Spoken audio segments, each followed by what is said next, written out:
Cue up the Ghetto Boys, because this year Halloween fell on the weekend. Although, I guess the question becomes, Eddie Garrison, and I will allow you to be the judge and jury on this inquiry.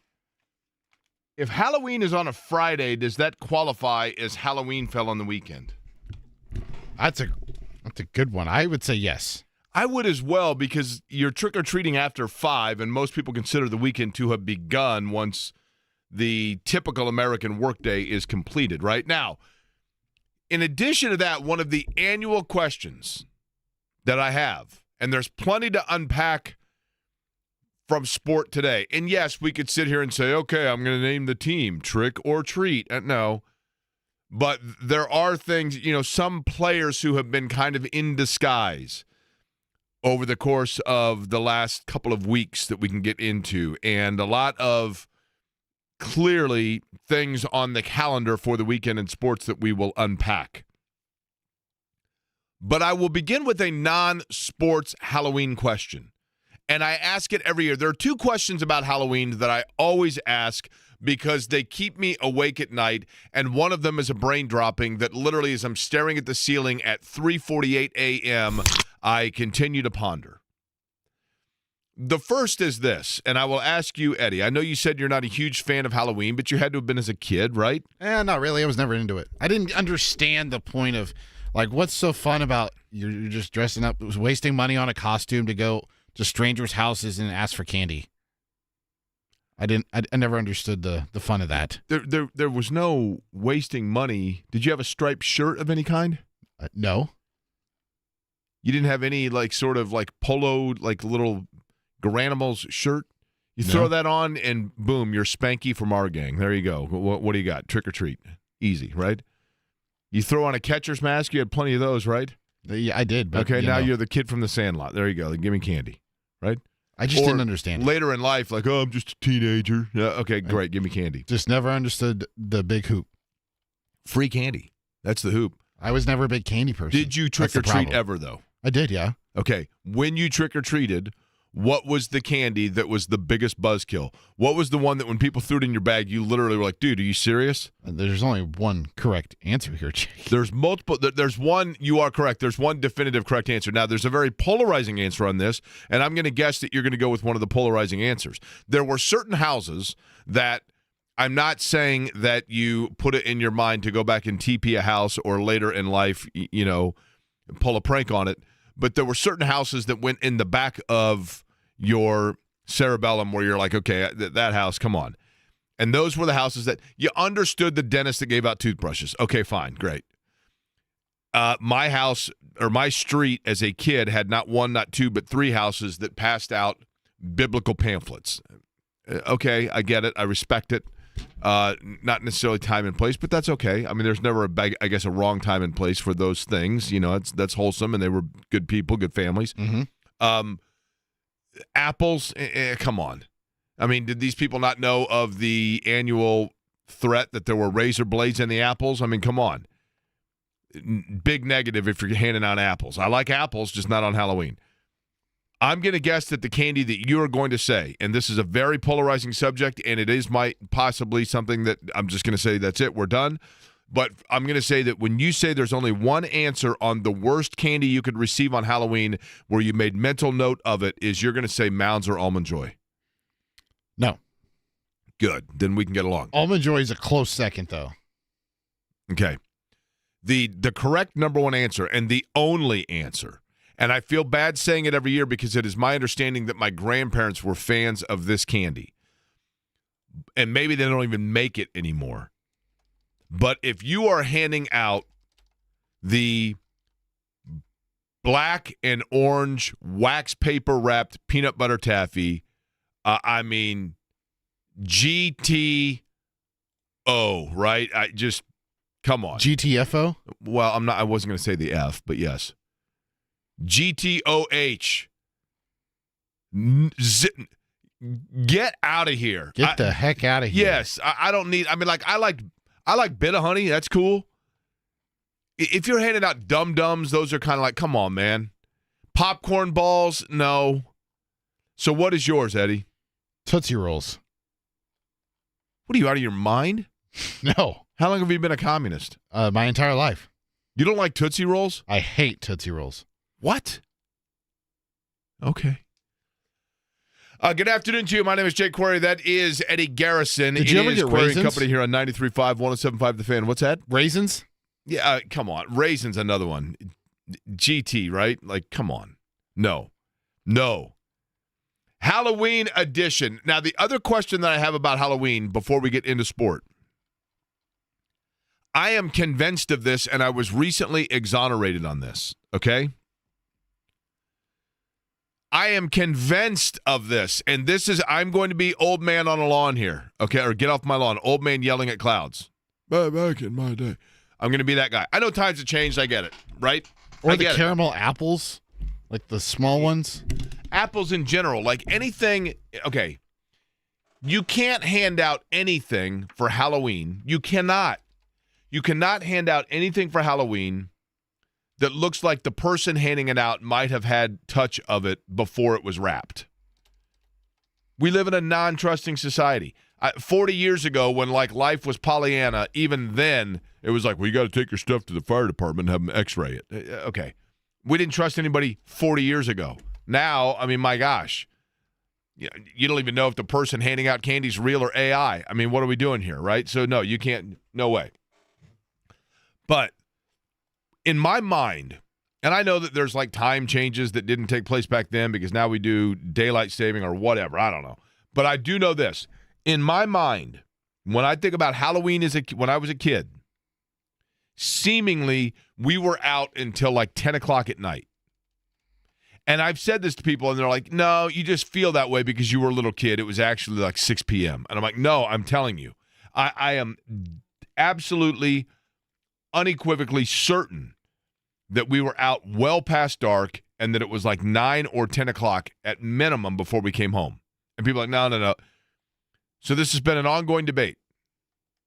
People of my age range, I am curious if you agree or disagree with me. Now, because today it's like, trick-or-treating hours are 5 until 6:30. What are we doing here? We used to be like a tough society, right? Well, I mean, it gets dark now at 6:30. Again, like I said, I realize there's a time change, right? Boy, on Monday it's going to be brutal. But I went back and looked, and this is an awful way of saying it. I hate to bring it into this form. But there was a major news event that took place. Fortunately, everything turned out okay on this evening. But there was a major news event that had taken place with someone that I went to school with in middle school when I was in the 6th grade. And I found an article from the Indianapolis Star, about what had happened. And it indeed said there was a girl that was trick-or-treating, and this terrible incident happened. Again, thankfully, everything turned out to be okay. But it said it happened around 9:30 in the evening. And I'm like, yes, there we go. See? She was trick-or-treating at 9:30. I'm telling you, we used to be like, we used to raise tough kids. The Colts are getting set for the Pittsburgh Steelers coming up on Sunday. And I got to thinking about different players on the Colts. With the Pacers playing tonight with Atlanta, there are some players on the Colts roster that I think have been trick-or-treating as the Pacers or vice versa. Like, for example, is it possible that Daniel Jones is right now trick-or-treating dressed as Tyrese? Like, is he Tyrese Halliburton? He's not hurt, so no. But Tyrese Halliburton is a player that was drafted by the Sacramento Kings. Yep. The Sacramento Kings had high expectation. He was a lottery pick in Sacramento, and he came out of a place at Iowa State that is known as a decent program, but not one that is routinely producing mainline NBA stars. But he had a unique skill set about him, and he goes to Sacramento, and then for whatever reason, be it he showed promise and flash, but quickly then became just kind of background noise in Sacramento because of other players around that either were or were not performing. And so he ends up, in this case via trade, in Indiana, where then everything takes root, and Tyrese Halliburton becomes the center of and the glue of a championship team. championship contending team. And Daniel Jones feels a little that way. Here's a guy that comes out of Duke that's had players that have come, but it's not thought of as a main NFL line program. He goes to the New York Giants. He's an early pick, and so therefore it is thought that he is going to be a glue piece for them. Early on, he has some success, and it looks like things are going okay. But then, because of perhaps some of the things happening around him, the other players around him that have moved on, and the personnel decisions made by the New York Giants, suddenly then he becomes kind of background noise. Things go awry, and he ends up not via trade, but he ends up circuitously now in Indianapolis with the Colts, where it looks like, in fact, he might well be the center and the glue of a title contending team. The question is with Tyrese Halliburton, obviously, yes, you are correct, he had the injury, but we know that Tyrese Halliburton is going to be the long-term guy in Indiana. Is Daniel Jones now the long-term guy in Indianapolis? And I think the answer you would say is yes, he is. Now, I got to thinking about Liatu Latu. Liatu Latu, who is of course, last year, the number one defender taken in the draft. He was the first defensive player selected. Chris Ballard chuckled on camera saying, we just got the best pass rusher in the draft. Fell to us because everybody went offense before, and there he was. We had our pick, and there he was. Boom, we took him. And there have been flashes here and there, but we're still kind of waiting for it to get going. Now, when I say it that way, Eddie, what Indiana Pacer is Liatu Latu most likely to dress as for Halloween? What Indiana Pacer is, or vice versa, what Pacer is the one that is kind of the Pacers' version of Liatu Latu? Say Jarris Walker? Bingo. That is exactly correct. High draft pick. At the time that you took him, you thought he's coming out of Houston. He's a great defender. He's going to evolve into a guy that's going to be a main piece for us. And we've seen glimpses of it a little bit here and there. But we're waiting for it to really take off and get going, right? We're waiting for it to be like, okay, here we go. Now, here we go, right? Gosh, I'm so good. Very solid. Very solid. I'm just a brainiac. What's that? I'm just a brainiac. Pascal Siakam. Got my cauldron over here. Pascal Siakam. Putting spells on you. Won a title. Was in Toronto. Was a trade to the Pacers. And then they end up extending him because when he came here, he was as good as advertised. There is a player for the Colts that I think you would say Pascal Siakam is dressed as for Halloween because they're the same guy. Less the title, but within title range. That player would be, Eddie? DeForest Buckner? That is correct. Pascal Siakam is the DeForest Buckner because he is, of course, the veteran leader and the one that, when you look at it, you go, okay, he is tutoring players for certain. And then there is one other person that I thought about in this Halloween story. This Halloween story of, yes, we have Indiana to talk about getting ready to take on Maryland. We have, as I mentioned, the Pacers. Chris Denari going to join us coming up just about 15 minutes from now. We'll talk about where things are for the Pacers looking for win number one and whether or not Atlanta is the medicine they need. Is tonight a trick or a treat for them? There I go again, bad theme. And I know it's a story that was a major topic yesterday, and notably with John, understandably so, because of JMV and the theme within his show of Miles Turner over years. But I mentioned, and I think I'm the only person that watched this television show, Chad Powers, speaking of disguises, speaking of dressing up as something. And I'm not going to give away any spoiler alerts on the Hulu original Chad Powers, which has oddly turned into a show that I have really enjoyed. And the real buzzkill here is I'm one of like 3 people that have watched it, so there's no one to discuss it really with. But my only friend Alec has watched it. Does he like it? I think so. In the show, the plot, I'm not giving away anything, is you have 2 players on the same team.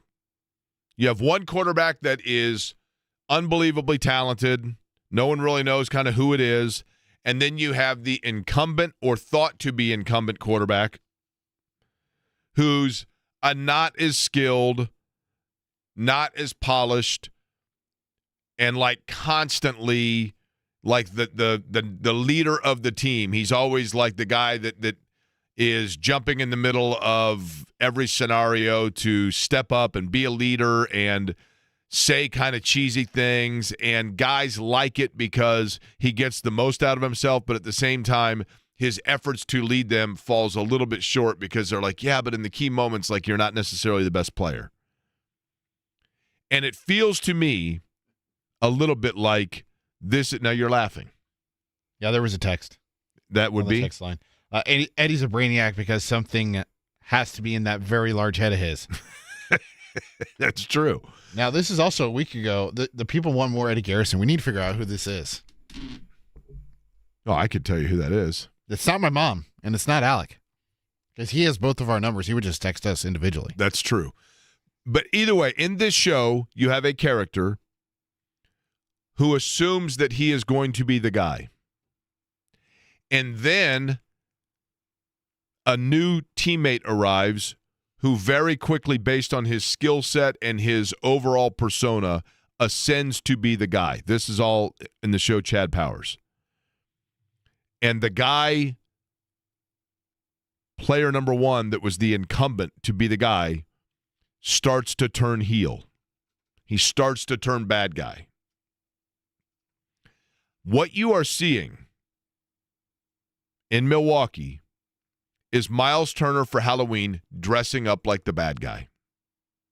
Now, when you dress up for Halloween, part of the fun of it is you are portraying someone that you're truly not. You get this pass on Halloween to go out and go door to door dressed as something that you've maybe always wanted to be, and it's the one night where you don't look ridiculous dressed as it.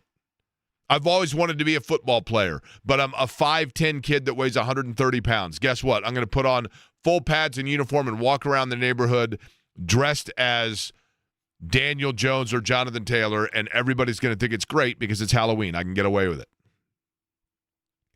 Miles Turner, at his core, is a decent guy. Miles Turner's a nice guy. Miles Turner is kind of a soft guy, and I mean that in a good way, not a bad way. He's a philanthropic guy.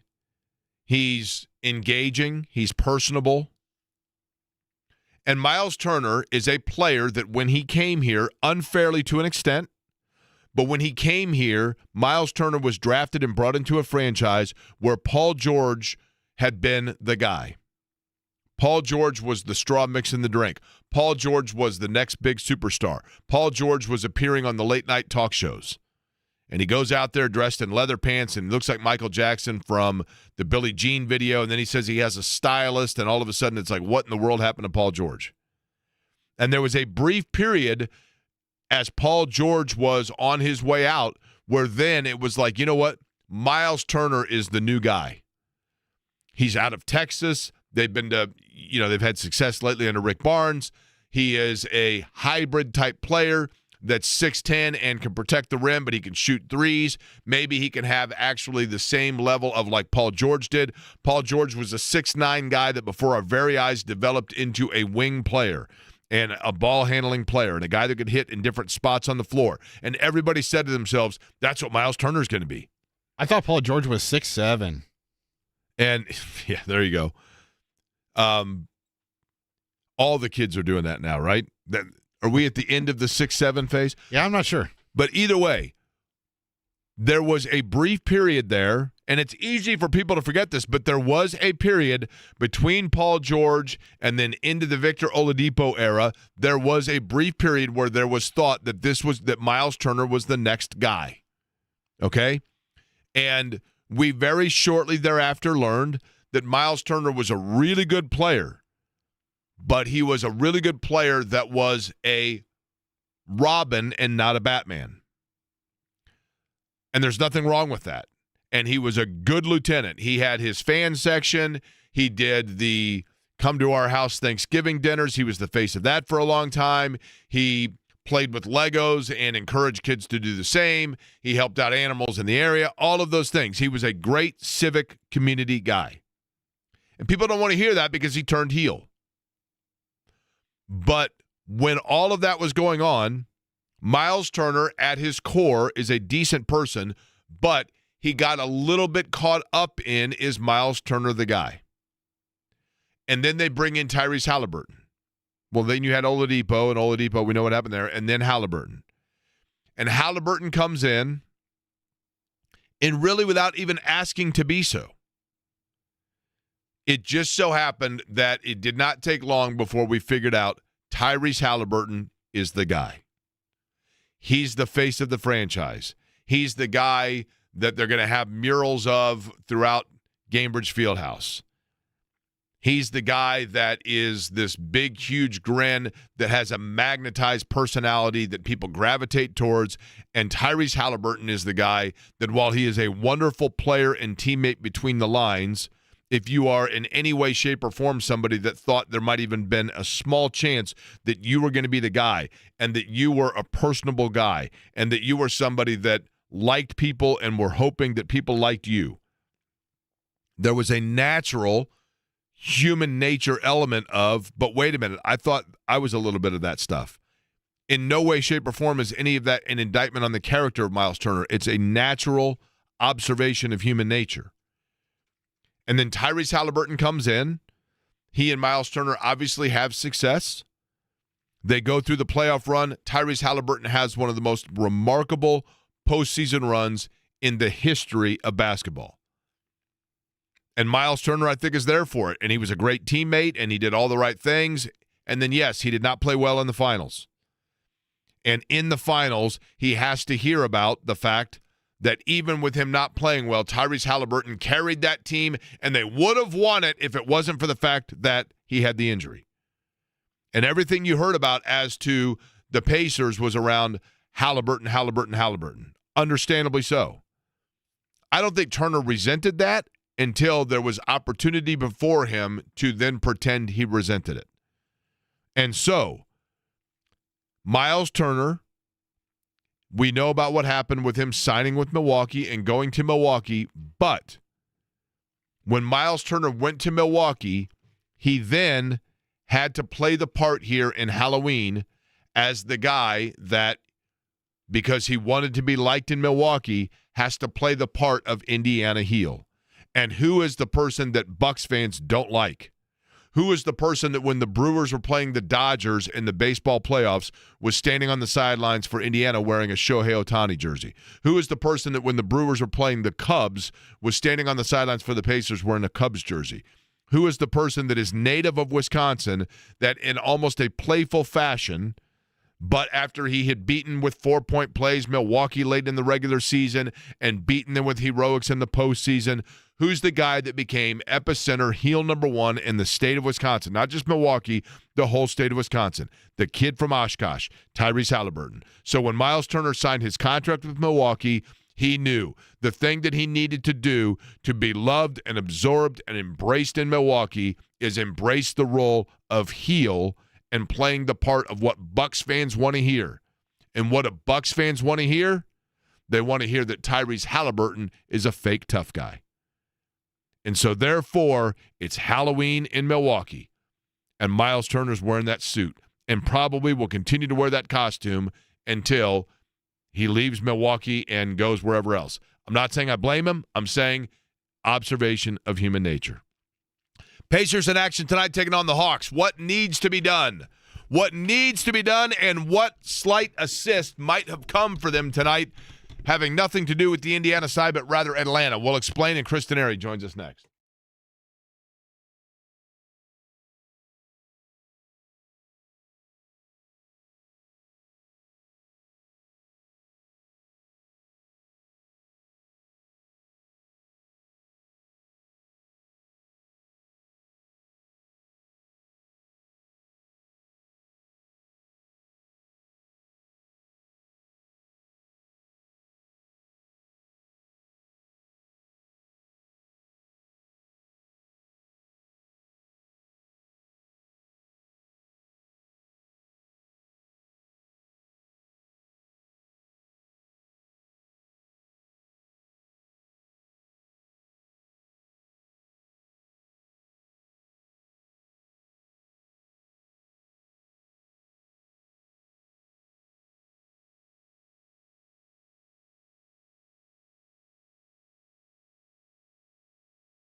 Halloween edition, Query and Company here, 93.5, 107.5 The Fan. Jake, is Eddie the Ebenezer Scrooge of Halloween?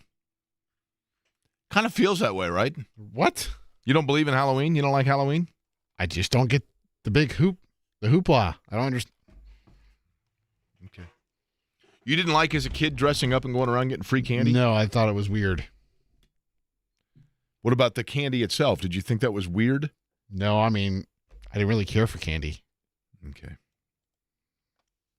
You are American, right? You grew up here? Yes. Okay. Joining us now on the Java House Peel and Pour guest line, Chris Denary, who used to probably haunt the streets of Westfield, Indiana back in the day for trick-or-treating. Chris, when you were a kid trick-or-treating, tell me the candy that used to anger you when people would hand it out, where you would look in the bag and be like, dude, are you serious? I would say black licorice. I never was a fan. I like the red licorice. So as I got older, I began to appreciate black licorice. But when I was a kid, I had no tolerance for it. Okay, fair enough. All right, tonight, the Pacers and the Atlanta Hawks. And, you know, there are two ways to look at this from the Indiana standpoint. And the first is there are times where teams get off to slow starts and they are winless, and you start going, what in the world is going on? And then there are times when it happens and you say, yeah, I'm actually pretty impressed that they've had a puncher's chance at a couple of these games based on who they have not had on the floor and the piecemealing they've had to do for it. I choose the latter with this team, and let's go to the Dallas game, for example. What buttons was Rick Carlisle able to push, or what combinations were they able to use to keep them within range at the end of that game? And I know they didn't win, but my point being they were there in the thick of it. What lineup was the one that worked best? That's a great question, Jake, because through the first 4 games, they have used 85 different 5-man lineup combinations.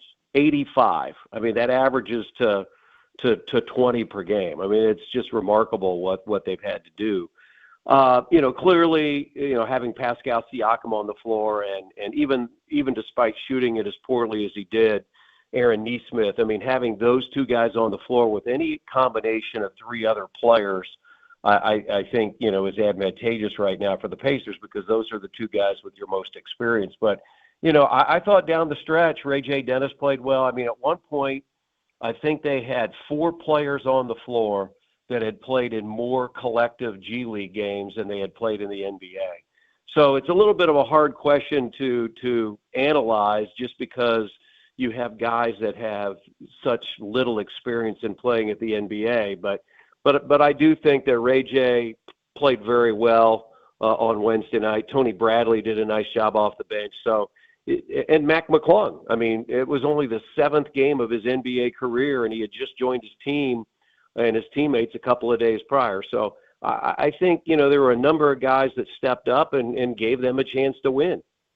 With Mac McClung, we knew, and I thought Rick Carlisle, it was interesting on Tuesday when he was on with the guys in the morning here on The Fan, he pointed out, hey, listen, when we worked this guy out, even though people know of him for multiple dunk contests, he didn't dunk in the workout. It was the other things that we saw that he could do that led us to sign him. Now, Chris, I'm getting into a personnel question here. Is McClung on a 2-way deal? Eddie, you might be able to answer this as well. Or is he a guy that he is going to be on this roster and is not one that will go back and forth between the Boom and the Pacers later in the year once everyone's healthy? Is that accurate? He's on his first standard contract, so he's not on a 2-way. The Gotcha. Pacers' three players on the 2-way are Talon Peter, Quentin Jackson, and Ray J. Dennis, and each of those guys can only play or be active in 50 games, 50 of the 82. So Mac McClung is on a full deal right now. I believe it's a non-guaranteed deal.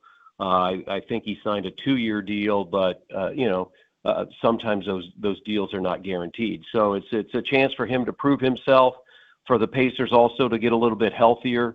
I mean, one of the things you're looking at, this team averaged nearly 30 assists per game last year, and they got almost 19 of them from Halliburton, Nembhard, and McConnell, and all 3 of those guys are sitting over on the bench in street clothes. So somebody like Mac McClung, I think he showed some things, Jake. In fact, he missed his first shot. He scored on the 4-point play, but he had his hands in on a couple of steals early. So, so many people have seen him over the last 3 years winning dunk contests, but he's a highly skilled basketball player. 115 G League games. He's averaged over 20 points per game. He shot better than 40% from three-point range. So this guy has the credentials. He just needs an opportunity, and right now the Pacers are more than happy to give it to him. Chris, I'm going to give you an observation that we discussed yesterday, and I want you to tell me if there's legitimacy to it or if it's another example of Jake needs to slow down the brain, okay? I got you. I love Aaron Nesmith, okay? And I think Aaron Nesmith as a shooter is a real weapon for Indiana and has been from the time that he got here. But Nesmith, in terms of, you're a guy that Chris, you played a lot of basketball. You can shoot the basketball. And sometimes guys that are shooters need to get the ball in a certain area or with their body aligned in a certain position for that quick release shot. And Nesmith and his struggles so far can partially be attributed, and Jeff Rickard pointed this out, I think it's a really good point, to the ball not coming at the right exact area or spacing in which you need it as a shooter to line up. And that comes with time and chemistry and camaraderie of a teammate like a Tyrese Halliburton or an Andrew Nembhard who has played with you 1,000 reps down the floor. And when you get guards distributing that are new, it just simply takes time to understand the nuance of everyone on the floor to allow for that cohesiveness that effectively puts people in the best position. Now, is that me way overthinking it, or is there some legitimacy that you've noticed? No, very legitimate. Absolutely right. I mean, you're used to getting a ball in a certain way from a certain player. You've had many reps over time. And, it's just like a golf swing or anything like that. If one little element is out of place, it becomes difficult to hit the golf ball where you want to hit it. And I would say the same thing would happen with a shooter, is that you get the ball in a little different area in the shooting pocket and it takes time to adjust. So no question. I mean, that's part of the issue. I mean, you look at the shooting percentage, and it's hard to compare this group based on last year, but last year they were top 3 in field goal percentage and on many occasions shot better than 50% from the field.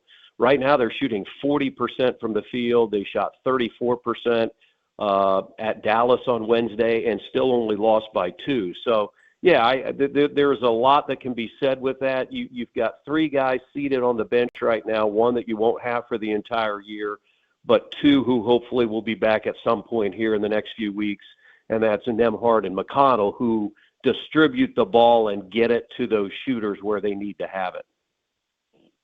No Trae Young tonight for Atlanta, right, Chris? Yeah, no Trae Young. He got hurt. He got rolled up on Wednesday, so he will be out with a knee injury tonight, knee sprain. Pacers and Atlanta tonight. Who has, Chris, so far, if we're going to, let's just go to a positive. Aside from Mac McClung we just discussed, right? I found it a little bit surprising but encouraging that in game number 1 of the year, I think the first substitution Rick Carlisle made, Obi Toppin was one, and I think Talon Peter came in with him. I mean, this is a guy that they went to fairly early. He looks to me to have kind of the Ben Shepherd as a young Ben Shepherd kind of role. I mean, those sorts of minutes. But who has jumped out at you, whether it be a veteran, rookie, whatever? Who has jumped out so far this year where you have said, despite all of the attrition, they have played well? Well, I think Ben Shepherd has done a nice job. He's averaging 8.5 points, 7 rebounds. Probably not shot it as well as you'd like to see. I mean, he's a better three-point shooter than he's showing right now at 21%. But I like his aggressive mentality. He understands what he needs to do out there. And I was encouraged by the way that Jarris Walker played the other night. I know he didn't shoot it very well. He was 5 of 19 from the field, but he did hit 4 threes, had a career-high 20. And, Quinn mentioned the other night, this is a big year for Jarris, especially as you start the season with all the injuries that you have. You've got to have somebody like that take the next step. So, those are 2 guys in the same draft class. They're 3-year players, and this opportunity for them is very big. And even though you're 0-4, I still look back. You've lost 3 games by a total of 12 points. And the last 2 games, Jake, you lost by 4 at Minnesota and by 2 at Dallas, and you shot 64% from the free throw line. That's the thing that has really been an issue here early in the year. They're dead last in free throw shooting, and you've got to do a better job of making your free throws to put yourself in position to win the game. Chris Denari is our guest. He is, of course, the television play-by-play voice of the Indiana Pacers, taking on Atlanta tonight at Gainbridge Fieldhouse. He is on the Java House Peel and Pour guest line. Chris, lastly, Rick Carlisle is, on Halloween, it's perfect to say this, I guess. He's kind of like this basketball mad scientist, right? Like he's in the lab and he's coming up with, all kinds of stuff's bubbling around him, and he's got to come up with different formulas. And he's done a remarkable job of that. And by that, I mean they have been able to have the Pacers over his time to play in different ways, right? But we know last year the way that they played offensively and the rapid nature in which they could get shots. They had 106 shots the other night. Does it seem to you like Rick Carlisle, which would you say so far has been more the case? Carlisle has come up with different lineups to match the way he wants to play, or Carlisle has come up with different ways to play to match the lineups he's been forced to use? Well, I think he is very adaptable to the people that he has on the floor, and I've even noticed that he's probably called a few more plays. I mean, not a lot. I mean, this is a read and react offense that they have instituted. Really started when they made the acquisition of Tyrese Halliburton, and you're able to do that with McConnell and Nembhard. So I think he's had to adapt a little bit. We've seen some different lineups, 2 bigs. I think Tony Bradley and Jay Huff were out there together at one point. So I think they're a very adaptable coaching staff. They have great belief in what they can do, and so I think he looks at the personnel that he has, and he adapts to what those guys need to do and how they need to play. Chris, best Halloween outfit that Chris Denari was as a kid. I don't even necessarily mean the one that was the most creative, but the one that you remember yourself being the most excited to go as. Oh, man, that's a great I think, back in the day, it was right. I think I dressed up like as an ABA player, and I had a red, white, and blue ball. Do you have a headband? Probably. Yeah. I'm sure I had a headband, but and I haven't released it out yet. I'm sort of waiting, see if my daughter-in-law does it. My nearly 4-year-old grandson tonight. We did this last night. We have some side-by-side pictures. I'll send one to you, Jake. My almost 4-year-old grandson tonight is going as Chris Denari. Nice. We took pictures side by side last night. He has a blue suit, a white shirt, a tie, a lanyard with a credential, and they sprayed his hair. He's sort of reddish hair. They sprayed his hair gray and black. And so we did a side-by-side last night because I have a game tonight. He'll be out trick-or-treating, but it's pretty Did you give him funny. a mic flag? Does he have the proper mic flag? He doesn't have a mic flag, but he has a headset. That's beautiful. I'll send you that. I'm going to put it out at some point, but I don't want to steal the thunder of my daughter-in-law. Just out of curiosity, is he carrying with him what looks to be a Dewey Decimalized card catalog of game notes? I have a picture. He has a chart. I have a picture with him sitting at my desk last night in his suit with a chart. Yes, yes, he is. And I believe his. I think it's a basketball thing that he'll be getting his candy in. So. Yeah. Outstanding. Yeah, it's kind of like the Indianapolis 500 when you were showing me all of your prep work before the race one time, and you said, "Jake, what about your prep work?" And I said, "I don't speak any foreign languages actually." But you know what I mean?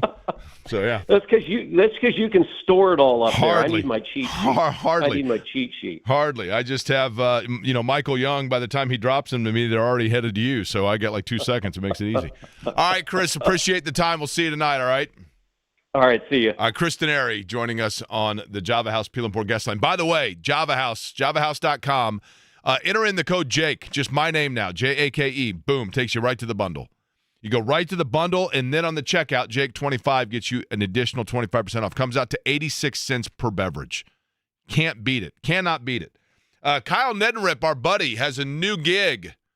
We'll explain. He's going to join us coming up in about 45. But on the other side, somebody asked me a great question via text about the games this weekend. We'll discuss.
Hey, Jake, at Purdue, I went to a sorority Halloween dance as Captain Kangaroo, and my date went as the Dancing Bear, won first place. That from Bruce, the charitable Bruce kid.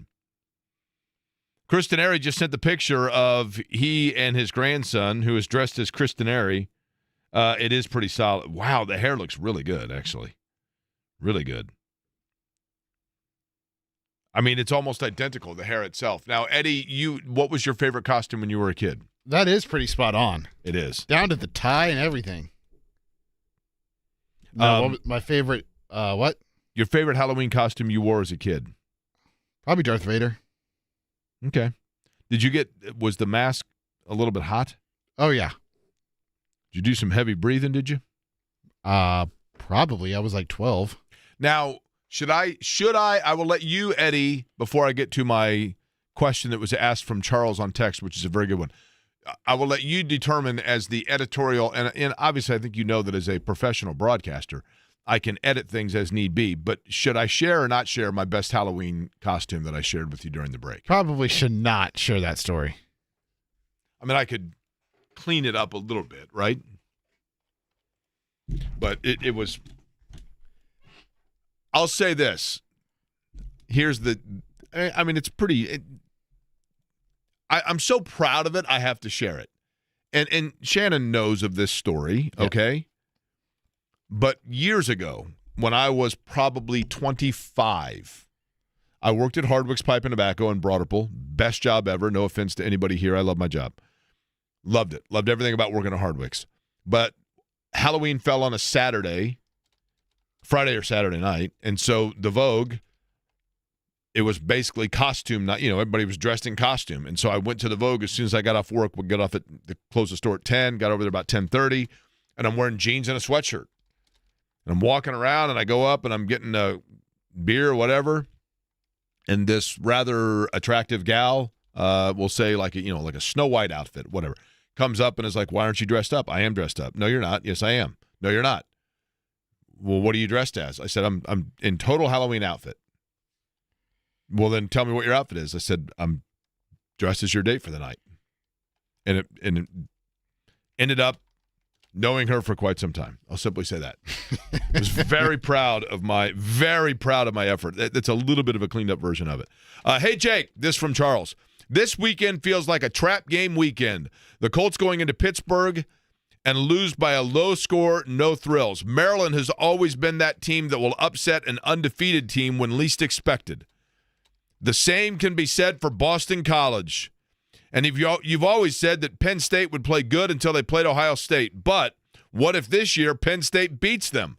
Turning around that narrative. Your thoughts, Charles. Maryland, here's the thing. I don't think, and I know this sounds like I am drinking Kool-Aid by the gallon, but when it comes to those games that you just mentioned, there are two of them that absolutely I can see as the quote-unquote trap games, two of them. And there's one that I'm like, zero chance. Zero chances at a trap game. Zero. I'll tell you what they are next. And Kyle Neddenrip joining us, 35.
Eddie Garrison is working his hardest to get me to enthrall the YouTube audience with my suave mid-90s Ghetto Boys enthrall, moves. really. Huh? Really.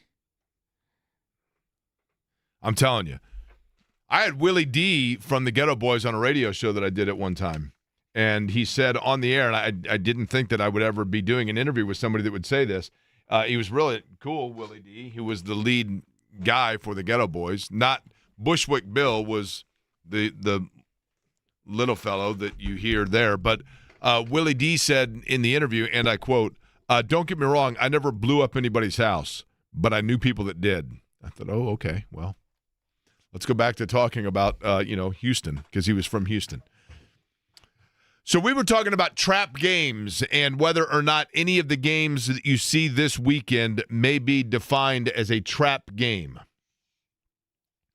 Of the games that are on the schedule for football teams, or for that matter, the Pacers, over the course of the weekend, we know that the Colts are in Pittsburgh taking on the Steelers, okay?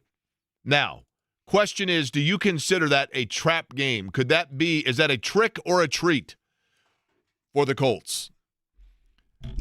A trap game, of course, is one that you walk up to the house while you're trick-or-treating, and you fully anticipate and expect that you're going to get some pretty awesome candy.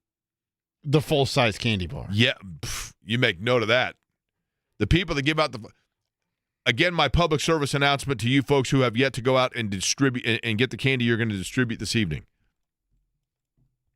If you give out full-size candy bars, you are, in fact, securing safety of your house from any sort of prank hijinks for the next 5 to 7 years. Because no kid worth their weight in anything would ever allow for any sort of ding-dong ditch / TPing / whatever else to happen to a house that you remember was one that gave out the full-size candy bars. That is a public service announcement. It is the easiest way to secure your home. Full-size candy bars, but not inexpensive, I realize, depending on how many kids come through the neighborhood in which you are providing. But you go into some houses and you think to yourself, like, this is great. You know, they gave out, money is another one. Like, you thought it was a big deal. People would give out, like, quarters, and you think, those people are rich. But sometimes you would get what you thought was awesome candy, and then you get home and you look at it and you're like, wait a minute. I thought I was getting like Laffy Taffy, and I opened the bag and poured it out, and it actually was, some like toothpaste in a wax covering or whatever else. And you're like, that's a trap house. You go in thinking you're getting one thing, and they're duping you. I do not think that the Colts taking on Pittsburgh in Pittsburgh is a trap game for two reasons. Number one, and we talked about this yesterday, Pittsburgh defensively, they can't stop anybody. Anybody. Jim Mora and the famous rant of playoffs. And I know because I had to edit and or distribute that video 10,000 times. I could do it almost verbatim. I won't bore you with that. But just before he goes into the playoffs rant, he talks about turning the football over for the Colts as they did in that game against San Francisco. And he says, I don't care who you play, a high school team, a junior college team, a college team, let alone an NFL team, you ain't going to beat anybody I just mentioned. Anybody. When you turn the ball over like that. We had 4 turnovers, 5 and he goes into this whole rant. When you give up the number of big chunk plays that Pittsburgh defense is giving up, and you combine that with the high-flying offense that the Colts are running right now, and that sounds crazy, I realize, but believe it. With that defense, you ain't going to beat anybody. And I just don't see, even if Aaron Rodgers and DK Metcalf, and they get the run game going, and he's vintage Aaron Rodgers, and he refines the fountain of youth. Even with that, I don't think they have the ability to keep up with the number of points that the Colts are going to be able to score based on that Colts defense or Steelers defense. And if it comes down to a shootout, an old-fashioned Chiefs and Arrowhead no-punt shootout, they're not going to be able to stop the Colts at the end of the game. And the Colts have the best weapon in the National Football League in that regard in the form of handing it off to Jonathan Taylor and, if need be, milking the clock and keeping it out of it because they can't stop the run. They can't stop him. So I understand if there's a game that would be a trap game, honestly, for the Colts, it's next week. Before the bye week? Yes. The game before the bye week, yes, you say? Because you're going overseas. You're over there in Germany. You're taking on Atlanta, who does have a decent defense. And, Michael Penix at times can make some plays and is growing into that role. But I just think the fact that you're so caught up in the travel of it, number one, and then the fact that you're going into the bye week. And, man, how great will it be if we go into the bye week, can you imagine it, 9-1, and you're so focused on that, knowing that then you've got Kansas City on the other side of that. The big trap game for the Colts, I think, is the Atlanta game. I'm not saying they're going to lose that game, but if there's one that a trap game is one that you fall victim to it because you're walking this way and you don't realize what's right below you, and boom, you fall through it. And that Atlanta game feels, and we'll talk a lot about that in the next week. Now, Indiana and Maryland. Is Maryland a trap game?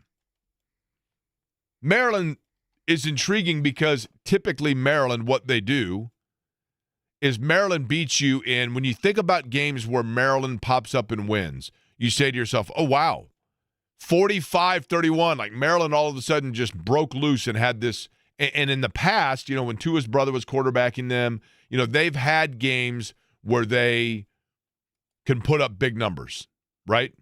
Haven't necessarily been that way this year in terms of the Big Ten. You put up 17 on UCLA. If you're a big offense, you should put up more than that. But they did play Nebraska close. Did you see Matt Rule just got a huge contract? He got an extension yesterday, Jake. It happened during the show, and it's more money than Kurt Signetti on a per-year basis. Does he owe Kurt Signetti money? And does this mean that Brian Kelly's now going to end up at Penn State? Yeah, I don't know. I mean, I don't know if Brian Kelly's family likes living in Pennsylvania, but maybe that's – James Franklin's going to Va Tech, right? I'm not sure. But Matt Rule, the head coach at Nebraska. Is Gundy landing somewhere? Boy, that's a good one. It kind of feels like Gundy, and for those, we're talking about former Oklahoma State coach, I think he's a good coach, but don't you think that there is a lot of thought process that success at Oklahoma State might have come almost more so just based on their NIL war chest and less on him, and that it kind of went south? Bless you. Thank you. You're welcome. I mean, you know what I mean? Like Gundy's the one of those guys. Gundy's the one that kind of feels like the shtick kind of wore out for him. But anyway, back to Indiana. I'm telling you, there are few things that, and I believe one thing that I'd like people to know about this show or about what we do. I don't expect everyone to agree with everything that I say. I don't expect everyone to think that everything I say is always correct or the most dialed in. I mean, I'm like anybody else, right? There are times I'm going to err, be off, whatever. You okay over there? I get allergies. What are you allergic to? What's that? What are you allergic to? I don't think you'd like to know, Eddie. I didn't seem to have this problem when you were down in Florida. Interesting. You're just allergic to greatness, I guess. I am. That I am. I would like people to know when they listen to this show of two things, and I'm being totally serious when I say this. I'd like people to know that when they listen to this show, it is one that we like to think of it as just a sports bar where, when we do interact or whatever else, that we don't play the I'm smarter than you because I'm on the radio game. I've heard that shtick. I think that shtick's tired and worn out, and I think it's, quite frankly, a lazy way to go about things. The other thing I'd like for people to think about with this program is that while I may not always be correct, I'm at least consistent. And I don't waffle my thoughts and opinions on things based on what is the current in that moment. Yes, sir? Waffle. Nice. Do you like waffles? I do. Okay. I do enjoy waffles. You know, Mitch Hedberg said they're basically just little traps for syrup, and we're talking about trap games, so it fits perfectly. It does. Okay? And one thing where I'm not going to waffle is this. I do not believe that in the Curt Cignetti era for Indiana, at least to this point, that we have any evidence or any body of work to say that Indiana can fall victim ever to a trap game. I think this guy, the way he coaches, the focus that he has, the attention to detail, and maybe moving forward it changes. But as of right now, the players that are playing for Curt Cignetti, there's an interesting thing that happens when you build a roster the way Indiana has. And that's not the way other programs have built rosters. What's happened at Indiana makes it so that trap games to this point have not happened. And let me explain. Indiana University, when it came to the NIL transfer portal era that we are currently in, where all of a sudden stuff's just spinning all over the place. And it's literally like coaches are going out, and it's like those, you've seen those games on game shows where you go inside of the like the phone booth thing, and there's dollar bills flying all over the place, and you have to grab as many dollar bills and stuff them in your shirt as possible. Once the transfer portal and NIL era began, that's how it was for most coaches. They were literally going in this phone booth with names of players all over the place and just grabbing wherever they could and stuffing them in their shirt. In Indiana University, I had conversations with people at IU about the NIL collectives and the transfer portal long before they were both like a thing. I'm not saying that Indiana was doing it illegally. That's not what I'm saying. They were building the ark before the precipitation came. And you look at, for example, the two guys, I think it's Hoosier Hysterics, the two podcasters.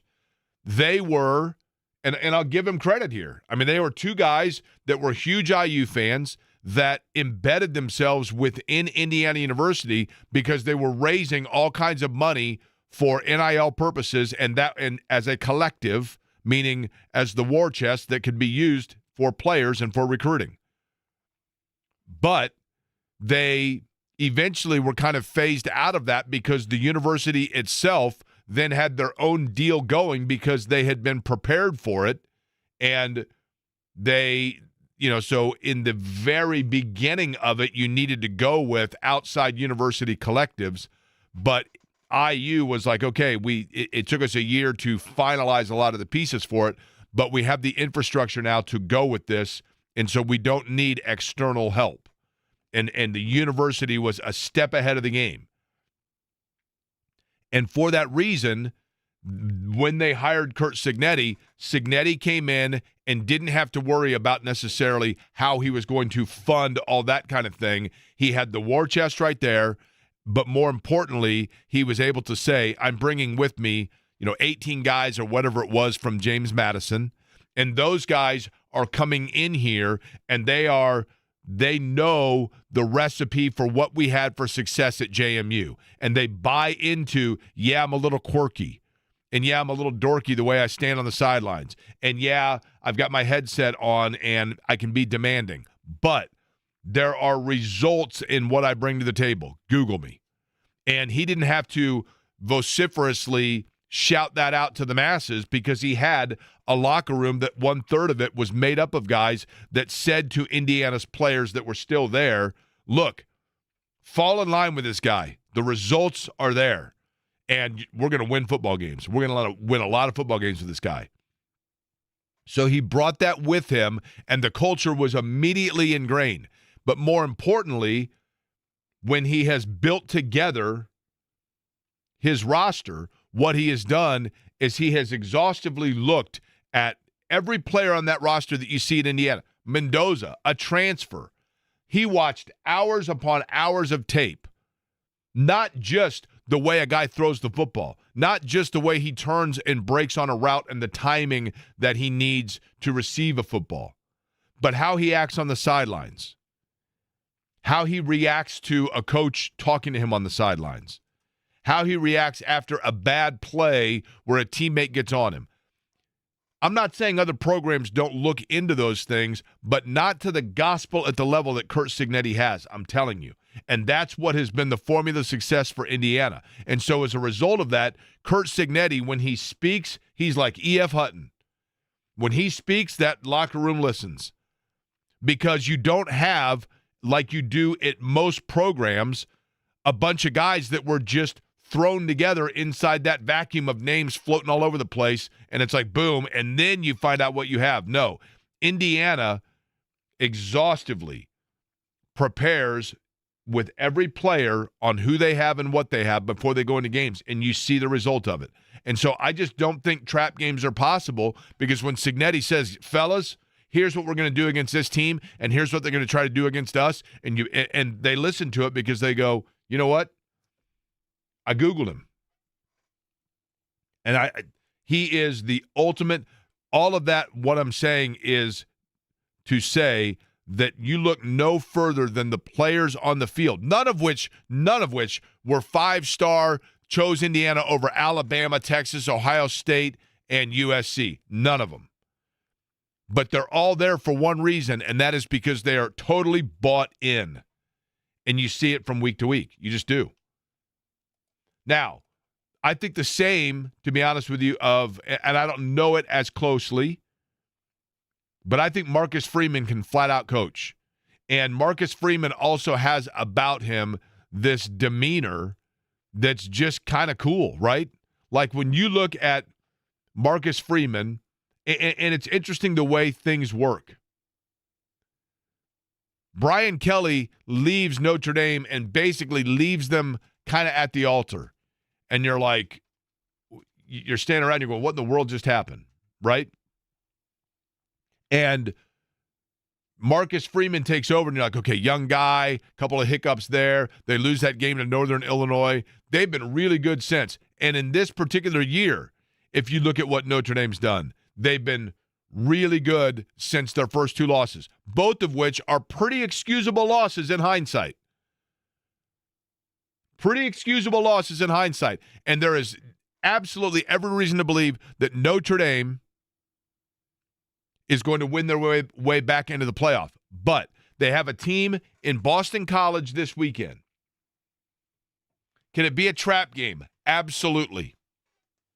The reason it can be a trap game is because Boston College is coming in on a 7-game losing streak. 7. But look at their last couple of weeks. Losing to Louisville within 2 scores, but kind of hanging around. UConn, terrible. Clemson blows them out. But they're starting to close it a little bit. And you go into Notre Dame. Now, if this game was at Boston College in Chestnut Hill, I would say potentially trap game. It's a trap game in the fact that I could see Notre Dame overlooking Boston College because of their record. And, you know, I mean, BC at the beginning of the year was competitive. So there is something, there's a little bit there, but I'll give Marcus Freeman enough credit to say this has all the definition of a trap game, but I don't think Notre Dame falls through it. They got SMU the week after that. I say they're okay. So, are there trap games there? Again, for the Colts, the trap game is Atlanta, my opinion. For Notre Dame, by definition, trap game, Boston College, yes. But I don't think you get caught up in that because I don't think Boston College has enough personnel. Indiana, I do not think Indiana can have trap games because that is what makes Curt Cignetti different. It just does. Eddie, you played baseball. Did you believe in trap games? It's a lot harder in baseball to have trap games, Jake, just because you never know how you're gonna play. Okay. Is it a trap game for the Pacers tonight, even though they're winless, because no Trae Young and you have Golden State coming up tomorrow night? No. I think you have to clearly be the better team in order to be considered a trap Fair. game. Yeah, that's fair.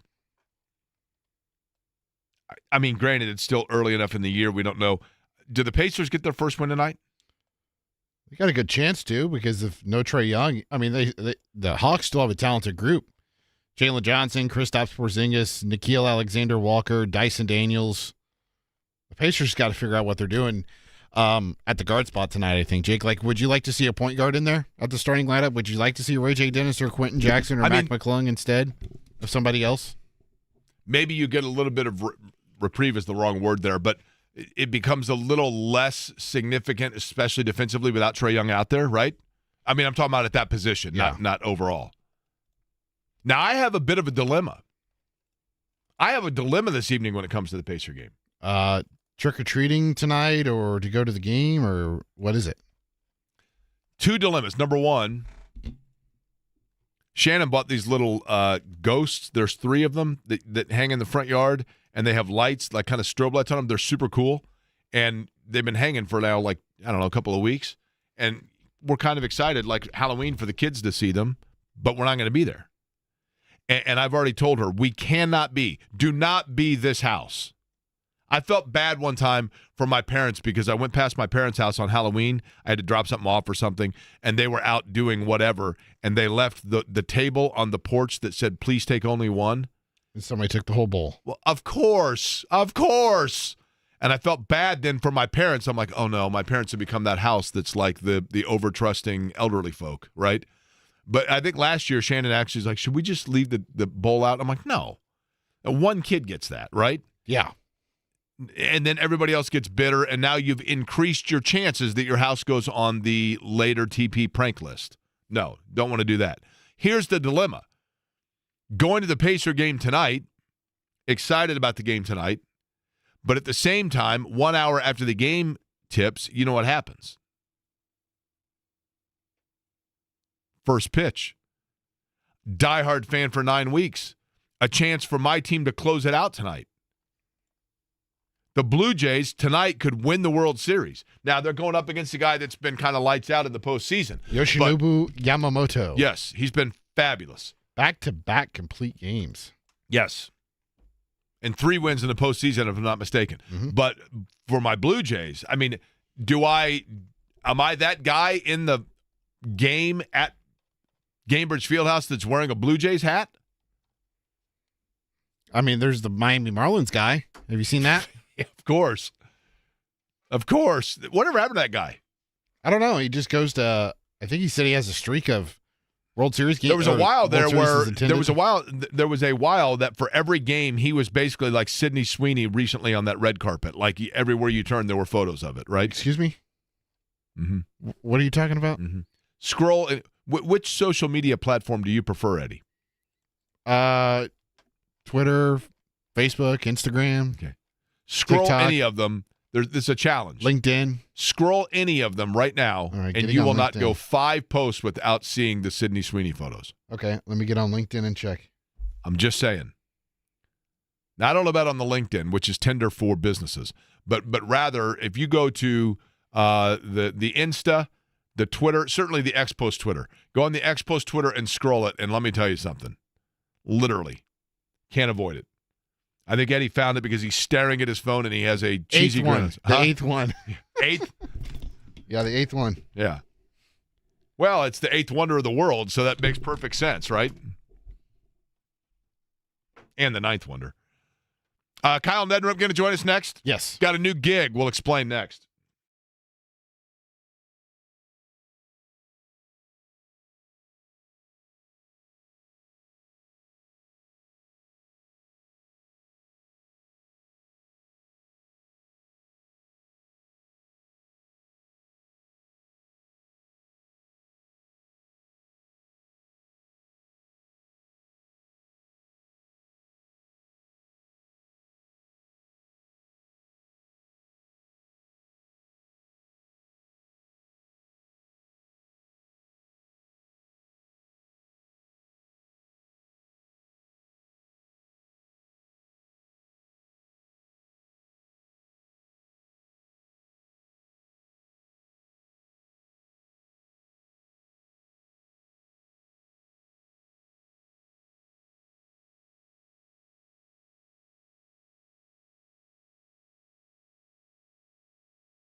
Each of our guests on the program, by the way, appear on the Java House Peel and Pour guest line.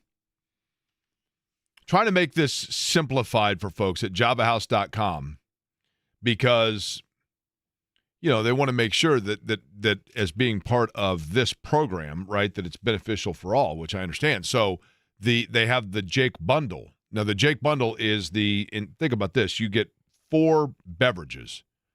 You get the Peel and Pour, and this is you peel it directly into water. Peel and Pour, Colombian coffee, the Arctic Freeze, as well as Orange Liquid Science Hydration. So basically your after-workout, hydration beverage, and then the Wrangler Energy. You get all 4 of those by simply going to javahouse.com and putting in my name. In the little search bar, just put Jake. Query works, 107.5 The Fan works, but just Jake. It takes you, boom, right to the bundle, and then when you buy that bundle, put in Jake 25, you get 25% off. And you're talking literally every beverage at 86 cents. Think about that. Think about what you go out and get a cup of coffee, 86 cents from Java House, right? So they make it simple so that even someone like myself who's completely clueless can figure it out. Speaking of lost and clueless, we bring on Kyle Neddenriff from the Indy Star. That's exactly correct. He joins us now on the Java House Peel and Pour guest line as high school football is underway with the playoffs, and we'll get to that. But first, Kyle, we've got to give Eddie, if you could please join me in a round of applause. Kyle, you got promoted at the Indianapolis Star, correct? Yeah. It was a good news, I guess, for me, but hopefully for everybody else. But yeah, it was pretty cool. I mean, not a ton. I don't think will change as far as as far as our coverage goes. But yeah, it was a nice little promotion, and but yeah, thank you. I appreciate that. So that promotion now is that you are the high school editor for the Indianapolis Star, correct?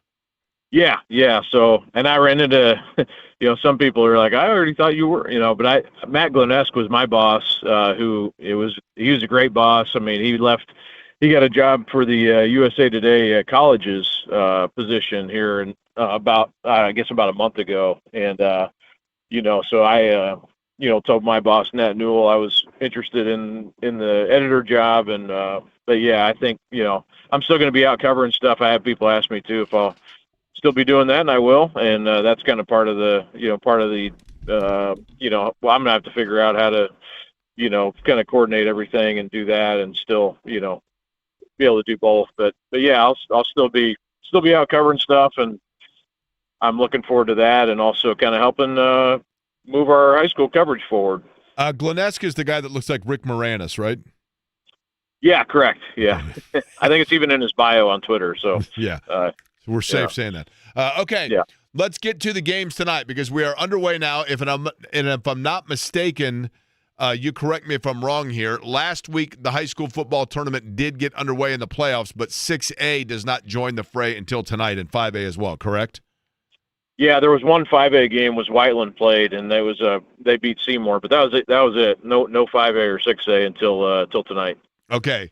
The matchup that you are attending tonight is where? I will be out in Hendricks County for Cascade and Tri-West, at Tri-West. Now, Tri-West, that is Jim Sorgi's son is the quarterback, right? Yeah, Jackson Jr., Louisville commit, who he's been starting the last couple of years. And is he, when I hate to parlay this off of because he's his own player, I get that, right? But Jim Sorgi as a player, in particular in college at Wisconsin, was very athletic, I thought, had a really good arm, but also could get out and roll a little bit. Do we see the same? Yeah, definitely. He's a guy, I mean, he's going to throw it more than run it, which is, he should because he's that's his strength. But yeah, he can move around. He's a good athlete. He good baseball player too. He was played basketball growing up, so he's a multi-sport guy, and he's big. He's a big, like his dad, tall dude. But yeah, I saw him play. I did a story on him last year and saw him play. This will be my first time in person seeing him this year, so I'm looking forward to seeing him in person. But really good Cascade team. It's going to be tough for him to win tonight, but should be a good test. It'd be fun. I think be a good story either way, no matter which team wins. Kyle, when you look at Kyle Neddenriff is our guest on the Java House Peel and Pour guest line from the Indianapolis Star. when you look at, let's begin with 6A, of those that are stout and are thought to be contenders to make a deep run, the toughest challenge for one of those teams right out of the box would be where? I mean, I would say Lawrence North. I mean, of the because they got to play Lawrence Central. It's a team that obviously they know each other really well, but also LC has played them close early in the year, and also played Carmel really close 2 weeks ago. I think people, if you're following along that night, that was one of the scores that kind of caught your eye. They were leading that, kind of went back and forth, ended up losing 36-33, but.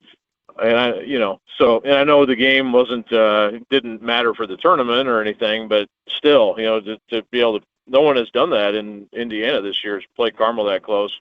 So I would say LN, and I would consider LN a contender because their offense is about as good as anybody has. And, Manchin Sales, their 5-star receiver, and Xavier Moore, their running back. I mean, you're not going to find a more dynamic duo than that, or at least they match pretty much anybody you could think of. So they are, to me, I think offensively as good as anybody. Defensively, they lost quite a bit of talent from last year, but they still have good players on that side of the ball as well. But yeah, that game tonight will be one I'll be really curious to see how that one comes down. LC's got a really good offense, so I think they're going to test LN's defense and be able to score some points too. So I think that's probably the one I would probably circle, or at least start the night kind of thinking about, because I think that's going to be a really interesting game. Okay, you go to 5A. As I'm looking at 5A, some of the local schools that are participating tonight: Lafayette, Jeff McCutcheon. Cathedral has Anderson. New Pal with Plainfield. New Pal puts up a ton of points, right?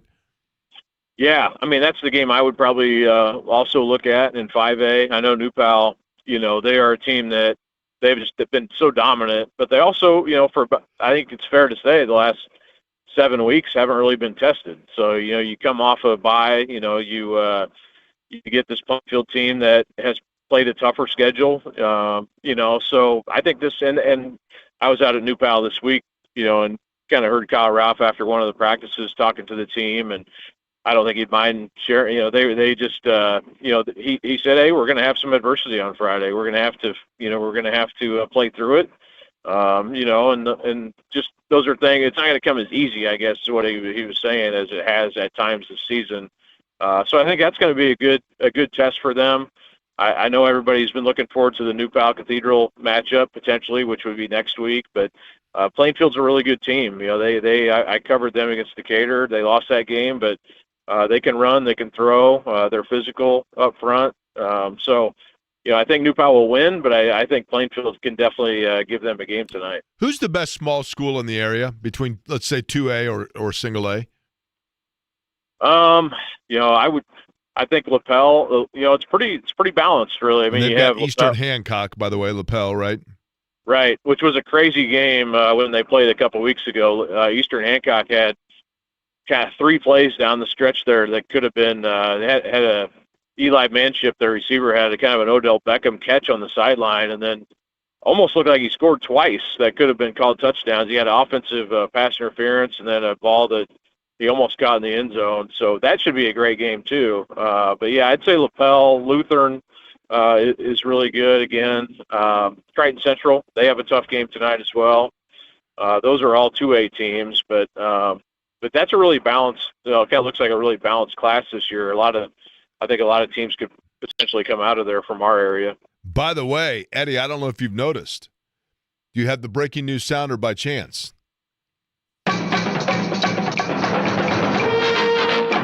Not breaking news, but of note, Class 6A in sectional number 6, it is the Query and Company head-to-head showdown.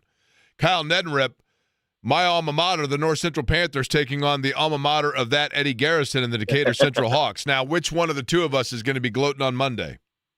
I wondered if that would come up. Yeah, I think Eddie's going to be gloating. I think, unfortunately for you, Jake, but yeah, I think the game that I would love to see, and no offense to North Central or LC, but LN and Decatur would be a real battle of speed and skill position players that would be a great game next week. But who knows? I mean, North Central's definitely building with some young players, and I think they're going to be better in coming years, and they got a couple of wins this year. But I think Decatur is definitely the pick tonight. By the way, speed and skill, 2 attributes that Decatur Central has found since Eddie's graduation. That right? is incorrect. I'm just saying. You know, Jake, there's a guy that went to Decatur Central that's in the NFL right now. Come on now. Well, I'm aware. And then they had a kid named Daniel Carter that was really good back when I was covering high school football for Channel 6 that was a running back, played at St. Joe's. I think it was a nice player. Aaron Gibson, obviously. Tyrone Tracy. Yes, I mean, I realize. Not just a Aquarium Company battle. It is a Garrison household battle as well.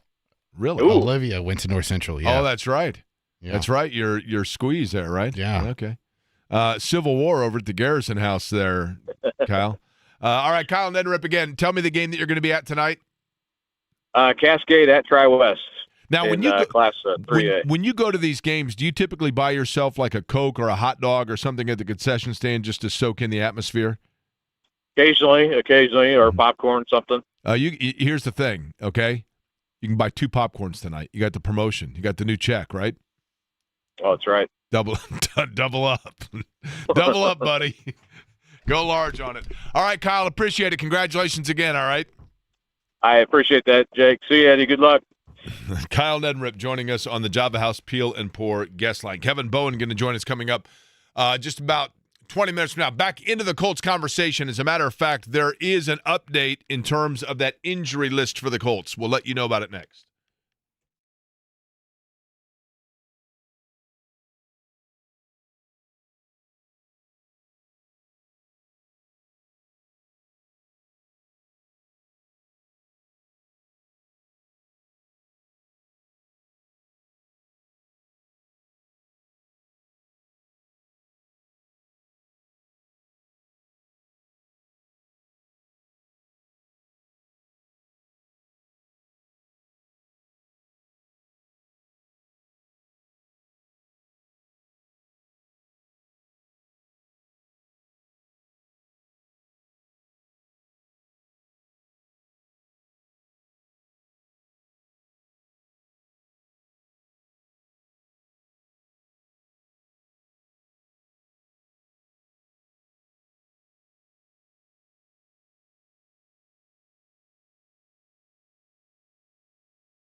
So tonight against the Atlanta Hawks for the Pacers, will it be a trick or a treat? I know that's the easiest and lamest thing to say in sports radio. And earlier we were talking about how each player within the Colts and the Pacers kind of has the one that right now is dressing up as or portraying the character of the other franchise in town. For example, Daniel Jones, to me, and you certainly would hope that it trends continuing in this direction, kind of like Tyrese Halliburton, in the fact that somebody who was starting their career with the franchise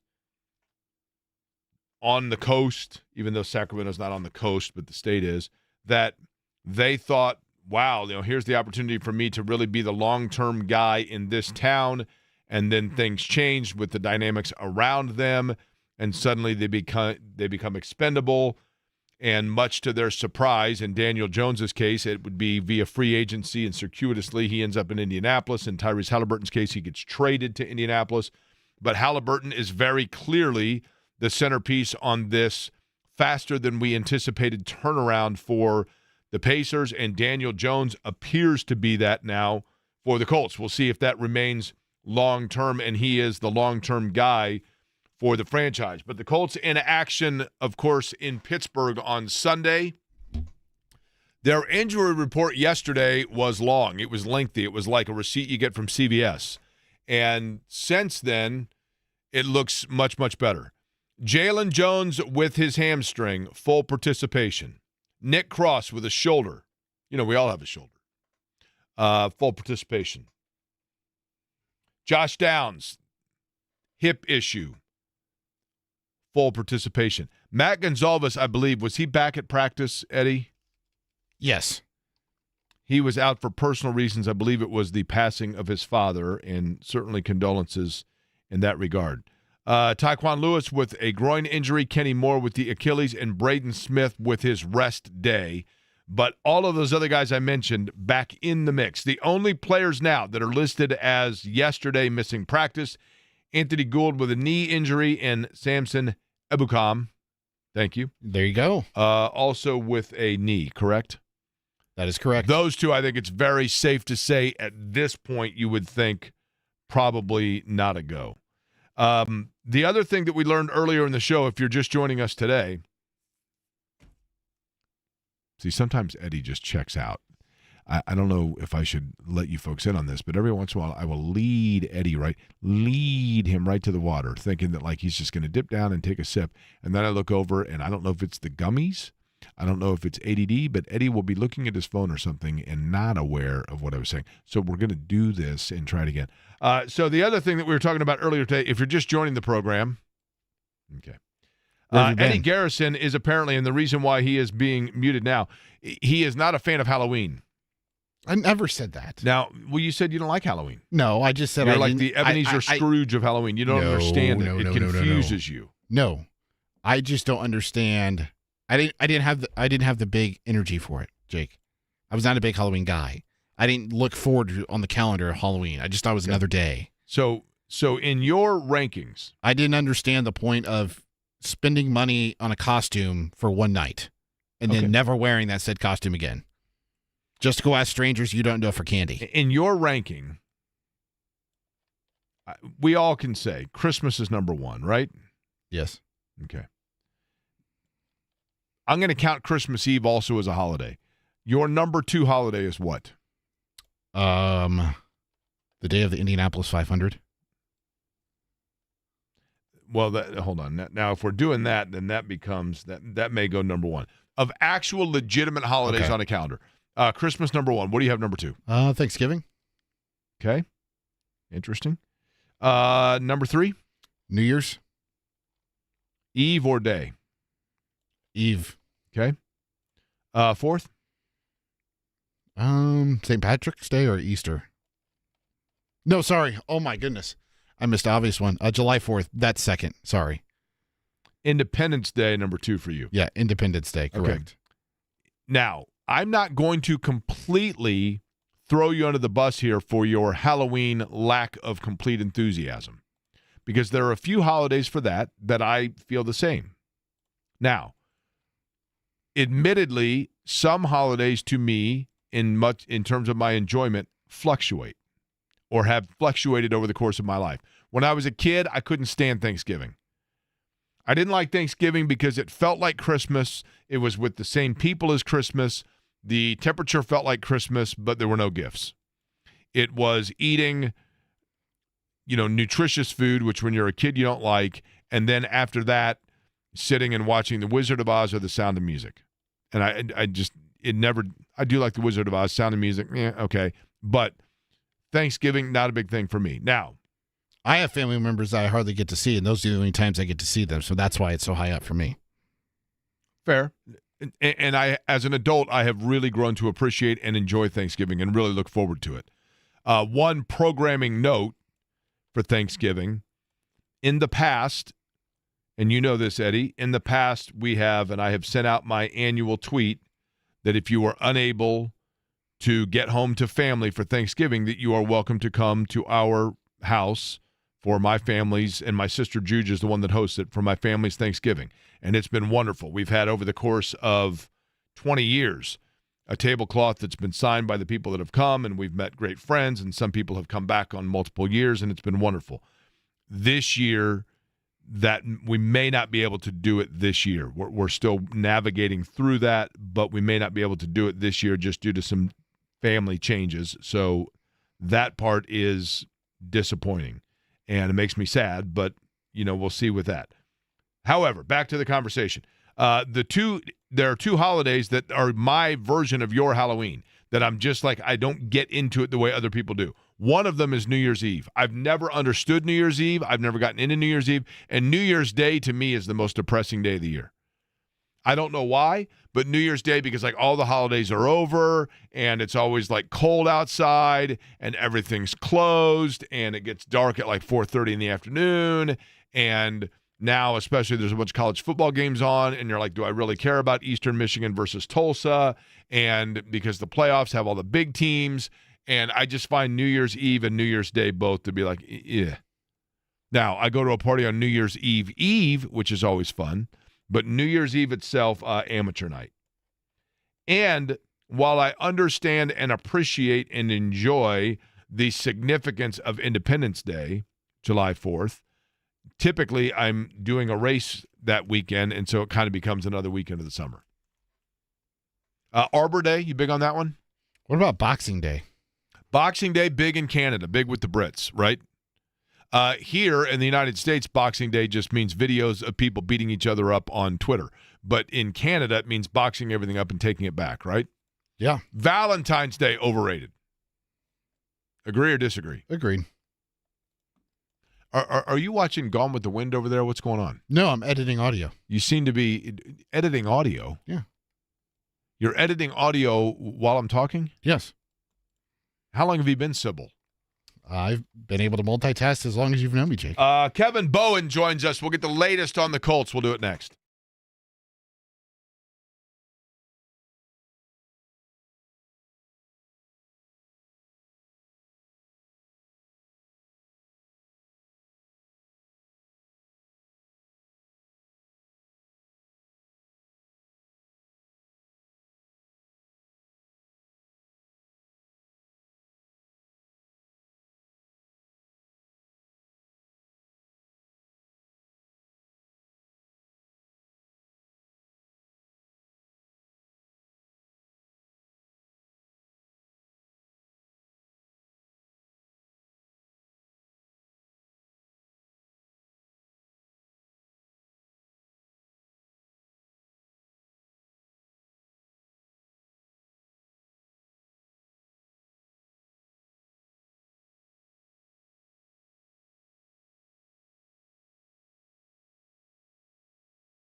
Happy Halloween to you.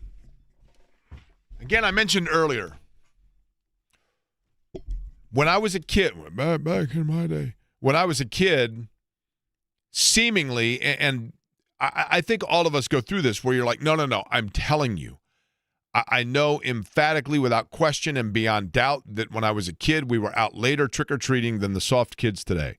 And that's probably when I was a kid, people probably were saying that. And I know now that we have the clocks changed. They didn't when I was a kid, so the sunset times are different, whatever else. But I've had this raging argument with people forever about it. And I found a newspaper article. When I was in the 7th grade, there was a story. Fortunately, it turned out to be okay. But there was a terrible story that had taken place when I was in middle school, where a student that went to school with me was kidnapped on Halloween night and was missing for 3 hours. Fortunately, they found her and everything was okay. But I went back and found the newspaper article, and it said that around 9 or 9:30 at night while trick-or-treating is when she was last seen, was taken. And I'm like, yeah, I mean, and I hate to bring a negative into it, but I'm like, yes, see, 9 or 9:30. I knew we were out that late. Now, in my mind, we were out until 10:30, something like that. But this 5 to 6:30 thing is ridiculous. It's ridiculous. We got to toughen kids up. Kevin Bowen's kids are still very young, and he's about to have another one if I'm not mistaken. But Kevin, when you were a kid in your mind, you stayed out trick-or-treating until what time? Yeah, that's a good question. I don't know. Part of me likes to think later than it really was. I don't know. Yeah, I don't know, 8, 9, 8-ish, 9-ish. I don't know. I mean, because now, isn't it trick-or-treating ends at 6:30 or something ridiculous? Well, yeah, and obviously my age group, in terms of kids, I'm good with. I can't imagine, though, in my mind, and this is the most adult thing, can you imagine ringing the doorbell at somebody's house at 9:30 and asking for candy? I mean, I get that it's Halloween, but don't people go to bed at 9:30 or 10? Not everybody's up till 3 a.m. like Jake Query. So, I don't think maybe it's the most ridiculous thing now that I've actually grown up. I guess what I'm getting at is when you, at your house now, and I know that you're out with your kids, right? But when you get back home, the doorbell is still acceptably ringing for you until what time, would you say? Well, we've done the bucket with candy the last couple of years because we've been out with our kids. Yeah, nobody takes just one. I know. I wish I was rich and I could install a camera near the bucket just to see and have somehow have a camera and can have a little voiceover. 2 pieces of candy. Kevin, they make these things called Ring doorbells. Well, we have a side door. I actually put the candy out kind of far close to the sidewalk so people don't have to walk up. I don't want people to have to walk all the way up there and then realize, oh, this is worthless. So I just put the bucket on a table near the sidewalk there. So yeah, I mean, I can think when I've taken the bucket inside when we've gotten home. I think we've had people knocking on the door until 8:30 or so. Okay, not bad. That's acceptable. I mean, that's acceptable. Yeah.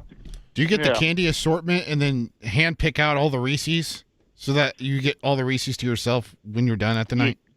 So I bought 2 bags this year. I bought one assortment and one just Reese's, and yeah, I bought them early in the month of October. I'd say I've probably eaten, 13 to 14 pieces of candy already here, which is probably not, you really should buy them. Greg Rakestraw had a great line this morning. You got to buy candy the day of Halloween or else you're just going to eat it, in the pantry constantly there. So 1 bag of assortment, very expensive this year, I might say, and 1 bag of the Reese's Pumpkins. Okay, hold on. I want you to name for me before we get to the Colts here. The chocolate peanut butter brand that you just mentioned, can you say the name of that again, please? Yeah, Reese's. Okay, you did go with Reese's. Forever I went with Reese's, and I realized it's Reese's, but I always said, in E.T., to me, it was Reese's Pieces, and people are like, no, it's Reese's Pieces. Yeah, now that I think about it, yeah, Reese's Pieces is probably what I used to say just because it would rhyme a little bit better. But you want to talk about a company that just overtakes gas stations. I mean, oh, my gosh. It is unbelievable. The Reese's folks have taken over everything, right? Yes. Oh, yes. Yeah. I know. Can you imagine their marketing meetings? Bunch of Jake Query brains in there throwing out ideas. I mean, it's not going to be long, by the way, before we get a And believe me, it's coming, okay? It's coming when there's going to be a Reese's candy that actually is combined with Fire Cheetos. It's coming. It's a matter of time. Yeah, and I'm sure there'll be an IPA to, That's combine exactly both those flavors correct as well. Yes, that is exactly correct. All right, Kevin, let's get to, looks to me, after a week where I had some concern, but it looks like the Colts are about as healthy as they can be going into this game in Pittsburgh, and Gould and Ebicom are perhaps the only two guys that might be not able to go. Is that fair?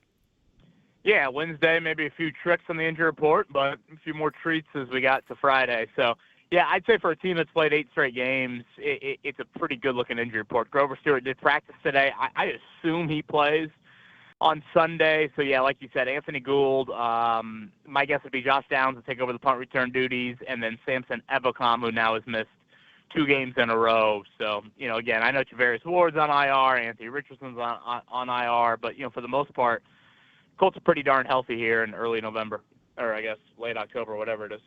We are moving in here the final weekend before the trade deadline, and I realize they have until Tuesday on the trade deadline. And I don't think, well, I don't know, Kevin, I don't think it's because of lack of probably phone calls by Chris Ballard, but so far nothing has materialized. Do you think it's possible that we'd go through the trade deadline without a move being made? Yeah, I mean, that's typically how it goes. I think that's why I would say that. And that would be kind of a league-wide thing. For the most part, we don't see as much trade deadline activity in the NFL as we do in other sports.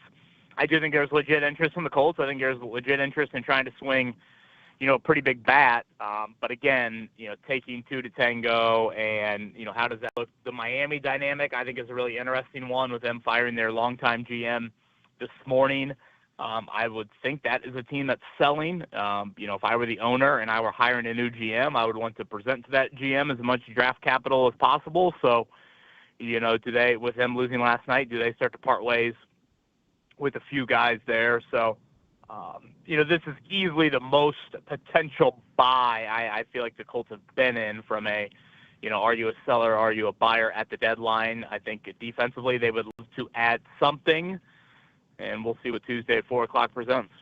Yeah, and I'm curious, Kevin, do you think there would be, and maybe this is a better question just for the audience, but if Ballard does not make a trade and bring in some sort of either pass rush bolstering or defensive back help, do you think people will get restless with it? Or do you think at this point, the way the year's gone, they've earned the benefit of the doubt?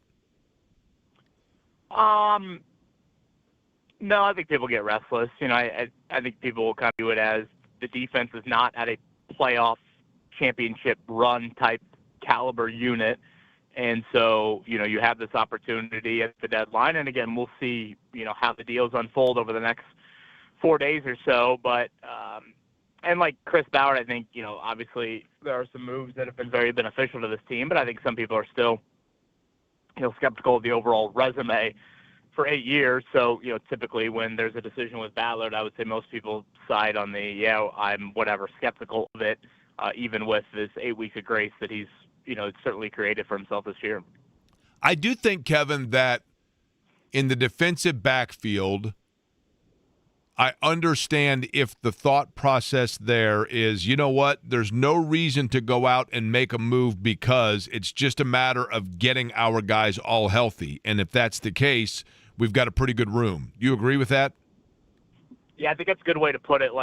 So I'm sure the debate you guys have had as well, it's like, okay, D-end or corner. That's kind of been the debate that we've had of all right, which one needs help more?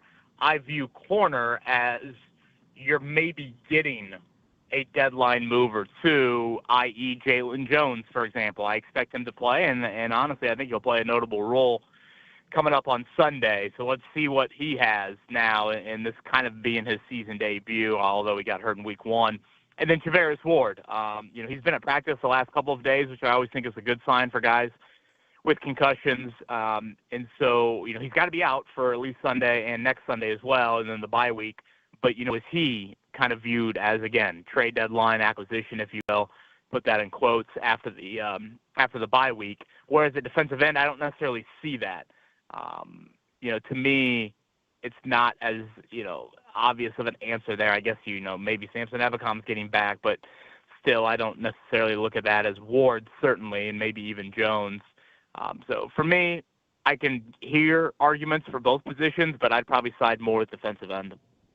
Kevin Bowen is our guest. You hear him in the mornings, of course, with James Boyd and as well Jeff Rickard. He is on the Java House Peel and Pour guest line. Jake25 is the discount code for 25% off at Java House.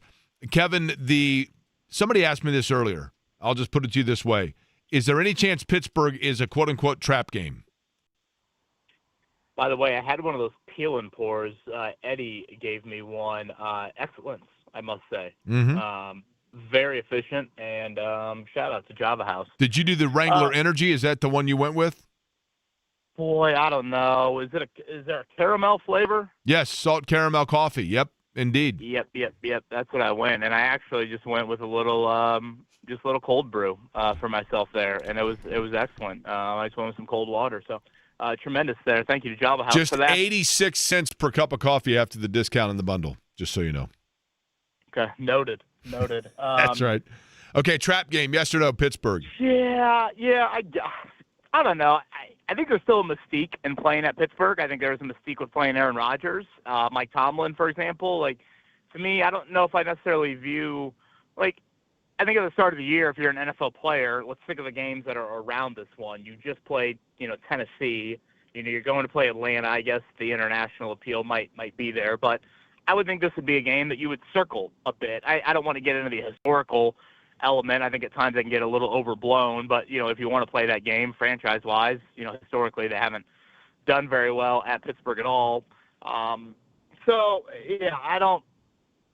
Record from a 7-1 standpoint, and the fact that you're, pretty much 2 games up in the AFC South, if not more, I can see where, maybe that has a little bit of a trap feel to it and that you do have some margin for error, but,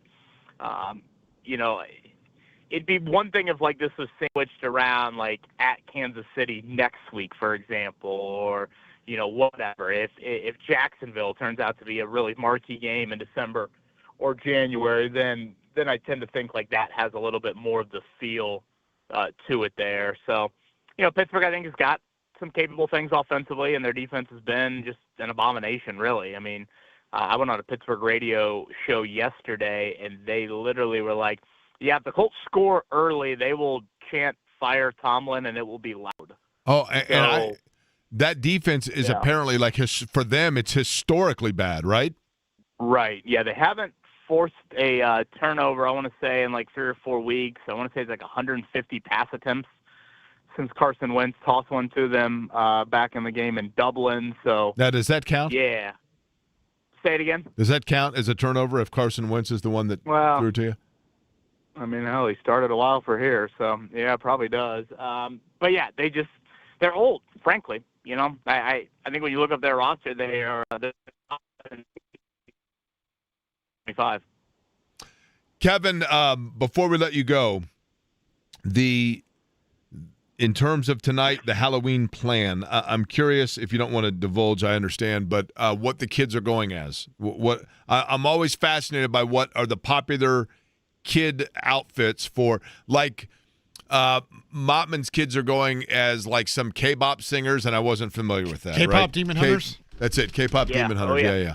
Yep. Yeah, that's big. Yeah, that's the craze. Yeah, Rumi and Mira. Luckily, we thought we had a October 20th transition to that, but we really put our foot down, and we had already purchased a cheerleading costume from Target. So that's what we will be going as. There will be no second guessing of that. There will be no Mira or Rumi costumes, although they look great. I've seen a few of them. Soccer practice the other night had a lot of them out. Those will not be displayed at the Bowen household. Very good songs, though, I must say, which I don't say that about a lot of, kid interest stuff. And then Max Bowen has gone back and forth between a dinosaur and a Spidey costume. So I'm going to guess Spidey, although the dinosaur might be more beneficial for the weather, a little chillier. But nonetheless, be careful. He might shoot a spider web at you. Well, that's no fair that Max has a choice between 2 costumes and Rosie doesn't. Come on now. Has he made his selection, by the way? passed down, a little bit here, Eddie. To be fair, we have a little bit more in the collection in terms of purchasing. He has not, so we're going to need to do that here. We're going to need an outdoor, an outdoor game. Outdoors 5 of the next 6 weeks for the Colts. So we get out of the Bowen household for our pick. I believe it's the first outdoor pick since, week 3. I want to say with the Titans. So and speaking of outdoors, not outdoors, but out, you're going to be out for about a week or so, right? Yes, my wife is due a week from Monday with our third. We're having a girl. So, yes, we will. We're now kind of counting down the days. So we'll see. Maybe a little bit earlier than that, if I had to guess. But, she is due November 10th, which actually lines quite well with the Colts in Germany and the bye week after that. But, yeah, I will be out a few days. Not because of our paternity leave necessarily. Well, certainly the best for all of that, no question about it. Enjoy Halloween tonight as well, all right? And you are headed where? I saw we got the company-wide email. I'm going By the way, that sounded a lot juicier than it really is. Jake is staying with us, and we love having him out here. Yeah, sorry. That correct. I'm on vacation, when the Colts are on their bye week, I am leaving. So I'm straddling it like a Thursday, Friday, and then Monday, Tuesday. We're going to Vienna, Austria, Salzburg, Austria, and Munich, Germany. Oh, my gosh. Look at you. Yeah. Bjorn Werner, Bernard Ryman. Unbelievable. Yeah, Bernard Ryman said the Christmas marts they're up and running starting here like next week, and so I figured why not? And I want to see where Mozart was born. Some of your best work was getting him to do the Schwarzenegger impression a couple years ago. That was very impressive by you. See, you miss those things, don't you? Right?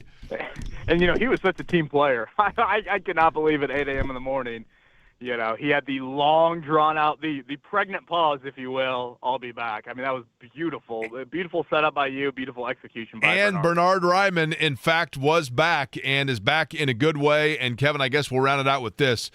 We talk so much about Daniel Jones and Jonathan Taylor, and rightly so, and Tyler Warren and what he's meant. That offensive line and the way that they have come together, the cohesiveness of that line, that is playing as well as a line as any that I think we've seen in quite some time in this town. Yeah, I would agree. Yeah, this will be now 8 to 9 weeks that starting five is together. Playing at a really, really high level. I enjoyed our combo on Monday with Tanner Bortolini. I think not only is he a very good center, but I think he'll be kind of a fun voice to get to know more of here in the coming years. So, yes, they have been outstanding, and obvious thoughts with Matt Gonzalez and his family, the passing of his dad earlier this week. He's a Pittsburgh college guy. I think he's a Long Island native, but played his collegiate ball at Pittsburgh, which shares the same stadium as the Steelers. So I assume this is one that'll mean a whole lot to him. He was not with the team on Wednesday, but was back with them Thursday and Friday, and will play on Sunday. So certainly some thoughts with the Gonzalez family. All right, Kevin, happy Halloween. Appreciate the time as always. Happy Halloween. Shout out to Boo on this holiday. That is right. It's his day. That's my cat, by the way. Boo's been strutting around the house, a little extra pep in the step. A little bit of swag about him. Kind of a cocky guy. You've met Boo, Eddie. I have met Boo. Does Boo now? When you've gone over to take care of Boo when I've been gone, does Boo actually make an appearance, or does he hide? He does. He does. Yeah, he usually hides for a little bit, and then he'll come out. He's got to warm up. Now I've got some other people that have told me that it usually takes at least an hour before he comes out. How long are you staying around the house when you go in to feed the cat? About an hour. Making yourself comfortable, are you? Yeah. I don't steal any of your things. I tell everybody that they can help themselves to anything in the fridge, and then they're like, there's nothing in there, right? Can of Surfside in there? Coffee creamer? There's plenty of Java House now, if you want it. Pods, and then water. That's about it, right? You've got like condiments in there. I think I saw like ketchup and barbecue sauce maybe. That's about right. There's a lot in the freezer. I just don't know how long it's been there. A lot of booze, yeah. That's correct. Hard liquor apparently stays, you can keep it in the freezer, right? People will give me a bottle of something, I just throw it in there, and then I forget it's there. Then I come back, and I'm like, I don't know. Like, I went out of town, and somebody was feeding Boo, and half the bottle's missing. What's going on here? That's the way it goes. What is your big plan for this evening? Is that a rhetorical question? Well, I know you've got to run the board, obviously, for the Pacer game, right? Yeah. If you did not have to do that, then you would be doing what? I'd probably be going to a Halloween party tonight with Olivia. Is she going to a Halloween party? She is, with some friends from work. Does she have a particular outfit? Yes, she does. She dressed up to. So she works nights. For those that don't know, so she goes into work at typically 11, gets home about 7:30. So last night when she went to work, she went as Max from the Goofy movie, and then tonight for the Halloween party, I believe she is going as Pitbull. Oh, really? Yes. Now, Not the dog. I'm going to give permission for people to use from what I mentioned earlier, because I am proud of it, and it's the only time of the year that I can recall this story and both gloat about it. But again, I'm going to paraphrase. And family-friendly program. Although it wasn't like totally awful what I said, but this was a power move. You got to admit, Eddie, this was a power move. Halloween, I'm going to guess 1996, 6 or 7. I was working at Hardwick's, the cigar store in Broad Ripple. It was, and I don't recall if Halloween happened to be on a weekend or if it was the weekend like immediately preceding or immediately following Halloween, and thus it was the weekend when everyone was celebrating it. But the Vogue back then had a Halloween night party, whatever. It was like 80s retro rewind night or whatever, but everybody was dressed in their Halloween gear.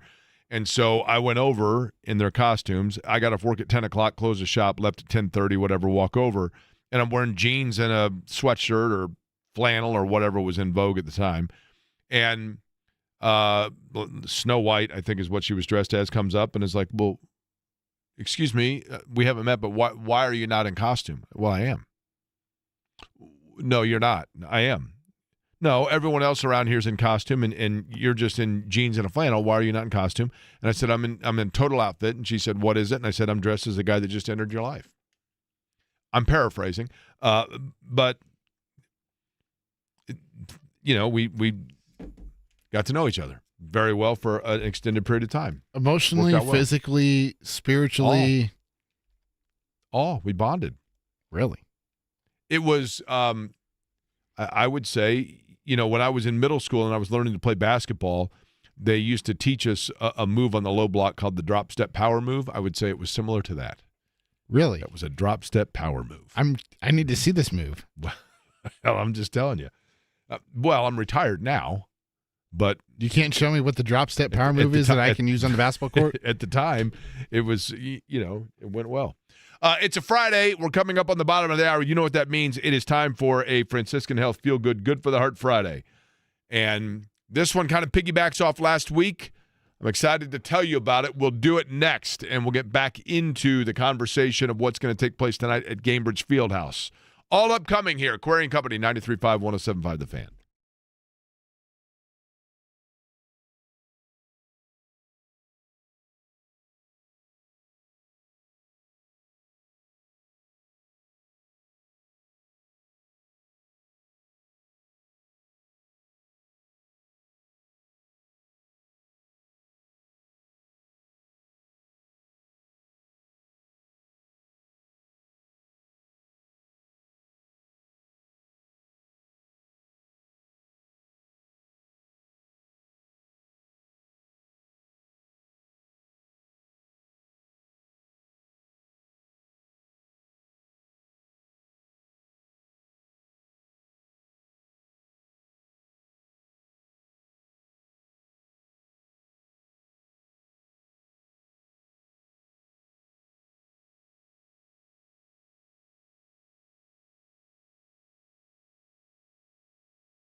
All Hallows Eve. You know one thing I did not know, Eddie?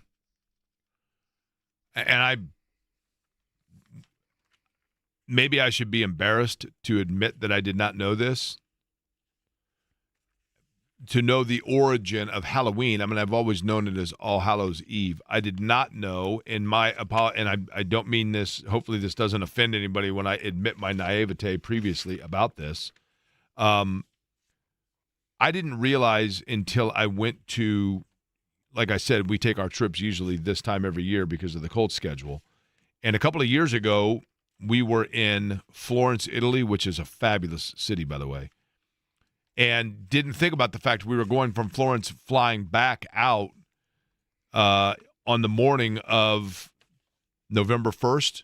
So we were there for the evening of Halloween, and then on November 1st flying home, and could not in any way, shape, or form get a ride to the airport. And I couldn't figure out, I mean, Shannon's like freaking out, like, why are there no Ubers? We can't get a hold of anybody.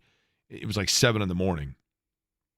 Did you know, Eddie, I did not, the significance in particular amongst, within the Catholic culture in general, but the European Catholic culture of, and I apologize that I don't know the name of it, but the day after Halloween, basically the Day of the Dead, where you go pay homage to your loved ones who have passed. Mm-hmm. I think it's called like Dia de los Muertos or something like that. I mean, that sounds right. But in Spain and Italy both, especially Spain, because we actually went from Florence back to Barcelona. And, I mean, everything was closed. And it's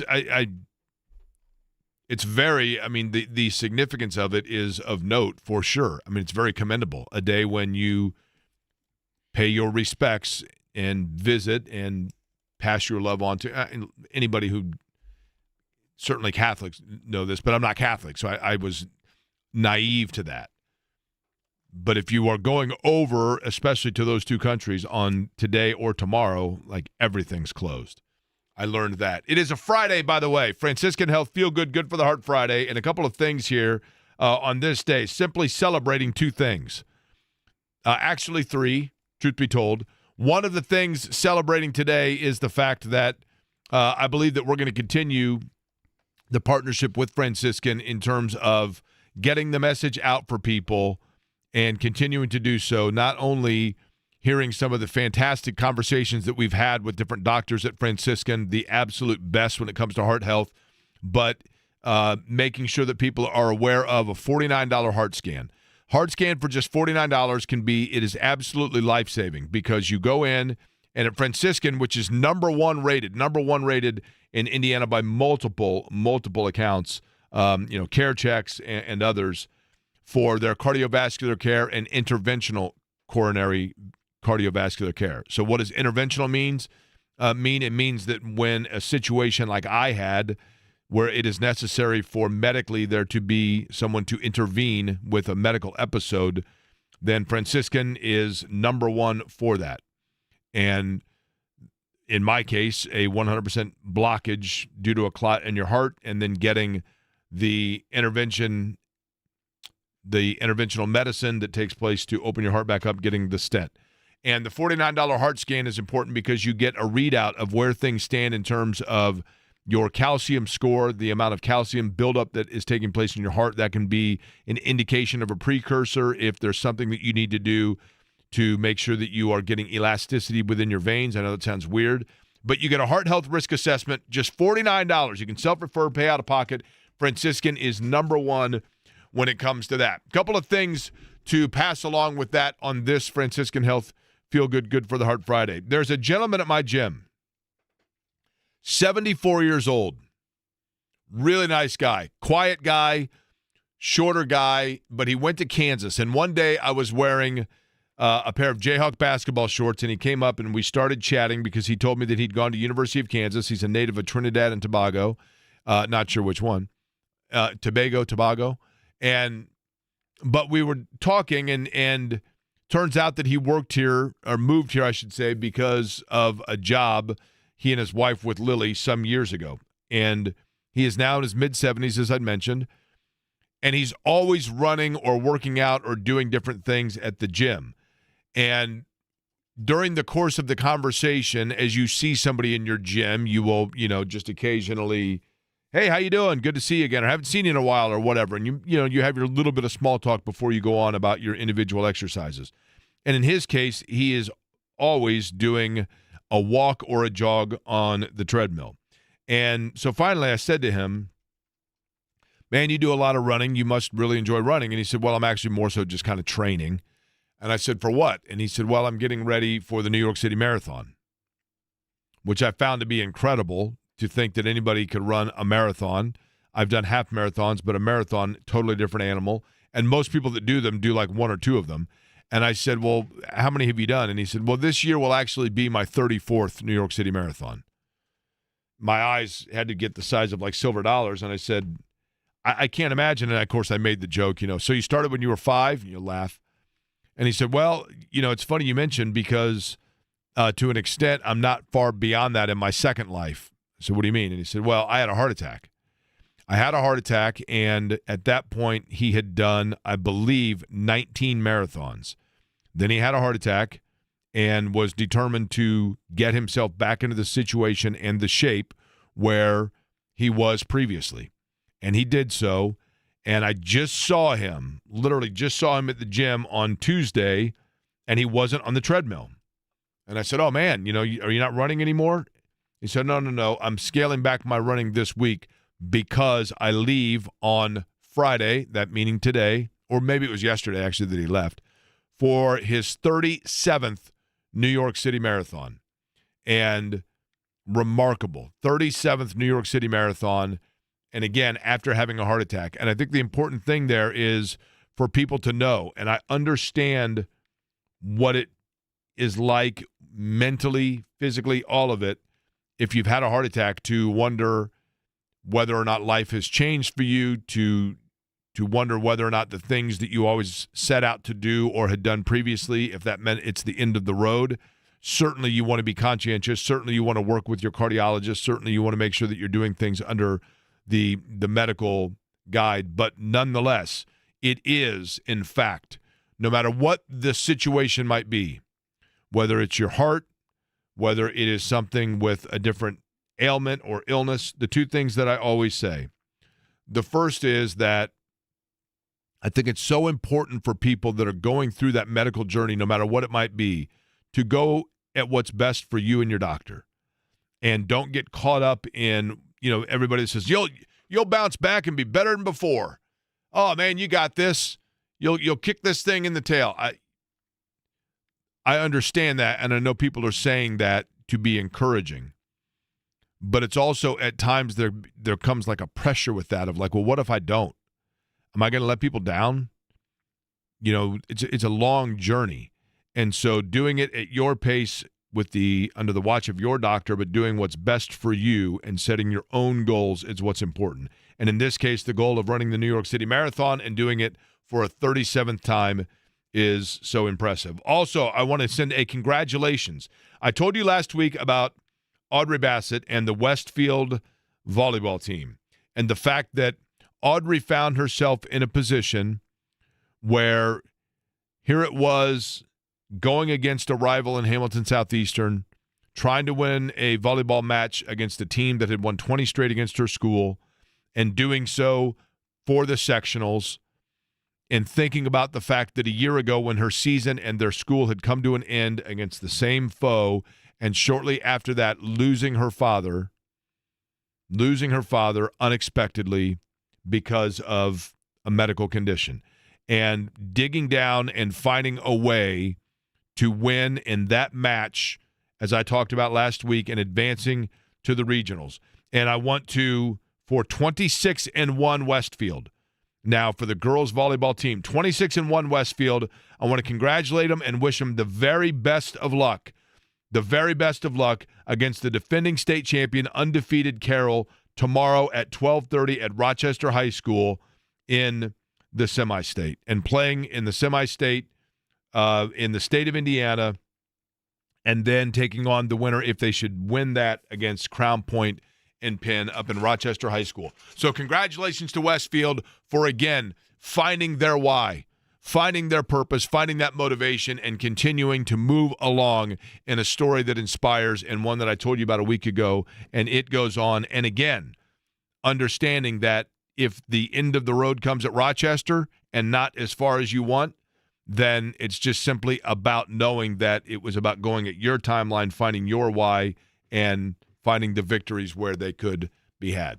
We'll come back. We will preview what happens tonight at Gainbridge Fieldhouse. Again, $49 heart scan, Franciscan Health, franciscanhealth.org/screening bundles, where you can find out all of the information. Pacers in action tonight, but one big star is not going to be there, and he doesn't play for Indiana. We'll explain next.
Eddie, you saved the best for last in your eyes, huh? I sure did. Now, you did a decent rendition of this yesterday singing along, right? Oh, I did? You thought so? so? You sounded kind of like him. Go ahead. Give me your... I'm getting some stuff set up over here so you can talk to John. Well, we'll talk to John in a second here. The crossover brought to you by Love Heating and Air. Love-HVAC.com is the website. 317-353-2141, the telephone number. You did the Monster Mash. That's not bad. You do it again? It was a graveyard smash. Do you sing that year-round, do you? No, I do not. It's kind of like that Franken, or what's the cereals that are only out like a couple of times a year? Boo Berry, is that what it is? Maybe. And there's another like Count Chocula, I think, is only around certain times of the year. JMV is at the Slippery Noodle. Speaking of haunted, and by the way, the Pacers hoping tonight Gainbridge Fieldhouse is not a house of horrors for them, but no Trae Young for Atlanta. But let's find out what John's got cooking up at Slippery Noodle, which is, again, you know why it's haunted, allegedly, right, John? Because of hookers? Correct. It was a brothel many, many moons ago, and they will tell you at the Slippery Noodle that there are two that allegedly haunt it. One is that, and the other is, I believe, like an old railroad worker. That is actually part of one of the tunnels was part of the Underground Railroad, and I don't mean railroad worker in that aspect. I mean, but literally somebody like in overalls that also allegedly haunts the place. But what you got lined up on the big show today? Well, I am. Are you in costume in studio? I didn't see you when I was there a little bit earlier to do 1900 commercials. So, I am. Are you in I costume? am not in costume. I'm simply wearing jeans and a sweatshirt right now. I'm contemplating. I am. You go ahead. Are you dressed as Marty Bacon? I am dressed as 1992 JMV. Hell yeah! Nothing wrong with that. That's I chose different. between that. How's that different than other days? Well, it's not too different. It's not. It's weird, right? So I did, however, for the first time in over 25 years, find out that I can still wear an earring. So I've got the gold hoop earring in for the first time since the 1990s today. I can't even see you on YouTube right now. Now, do you? Well, no. Hey, Dev, we got to fix this because it's kind of weird. Because the backdrop, Dev, can we fix that maybe? Sorry, Dev's going to say, I'm going to sit here and hold that like the entire show. That sounds good. So you guys see me right now? That's me right here. Dev, I'm going to hold this here. In 1992, that's me. I would have been wearing. You see my wearing, drug helmet? I got the drug helmet on. Eddie, did you say we're not able to see it? I don't think Devin has connected to the Zoom yet on John's side of things. Yeah, that's why. We're not. Dev, connect that so we can see my drug helmet. I was a fan of the drug helmets, by the way, which means bandana. Yeah. Also, flannels and hiking boots were huge in 1992. Nike had a pair of hiking boots that everybody had. Did you get into the hiking boot deal?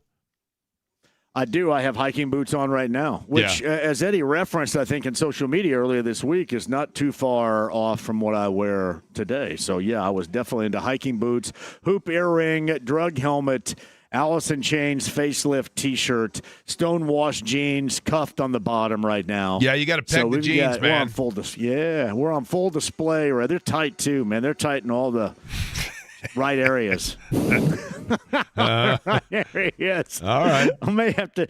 Good thing I have a jock strap out in the car, but no, seriously. I chose this over. I was going to go as God, I can't even think of it right now.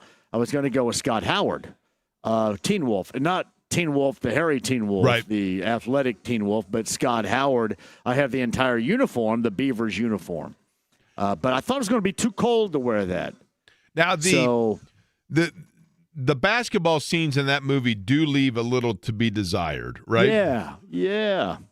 There was the character Mick was on the show with me once upon a time. Let me ask you this: which movie had the more cheesy, unrealistic basketball scenes? Would it be Teen Wolf? Would it be anything from Fresh Prince of Bel-Air, or would it be ESPN's A Season on the Brink? I think Teen Wolf probably had the worst of all time.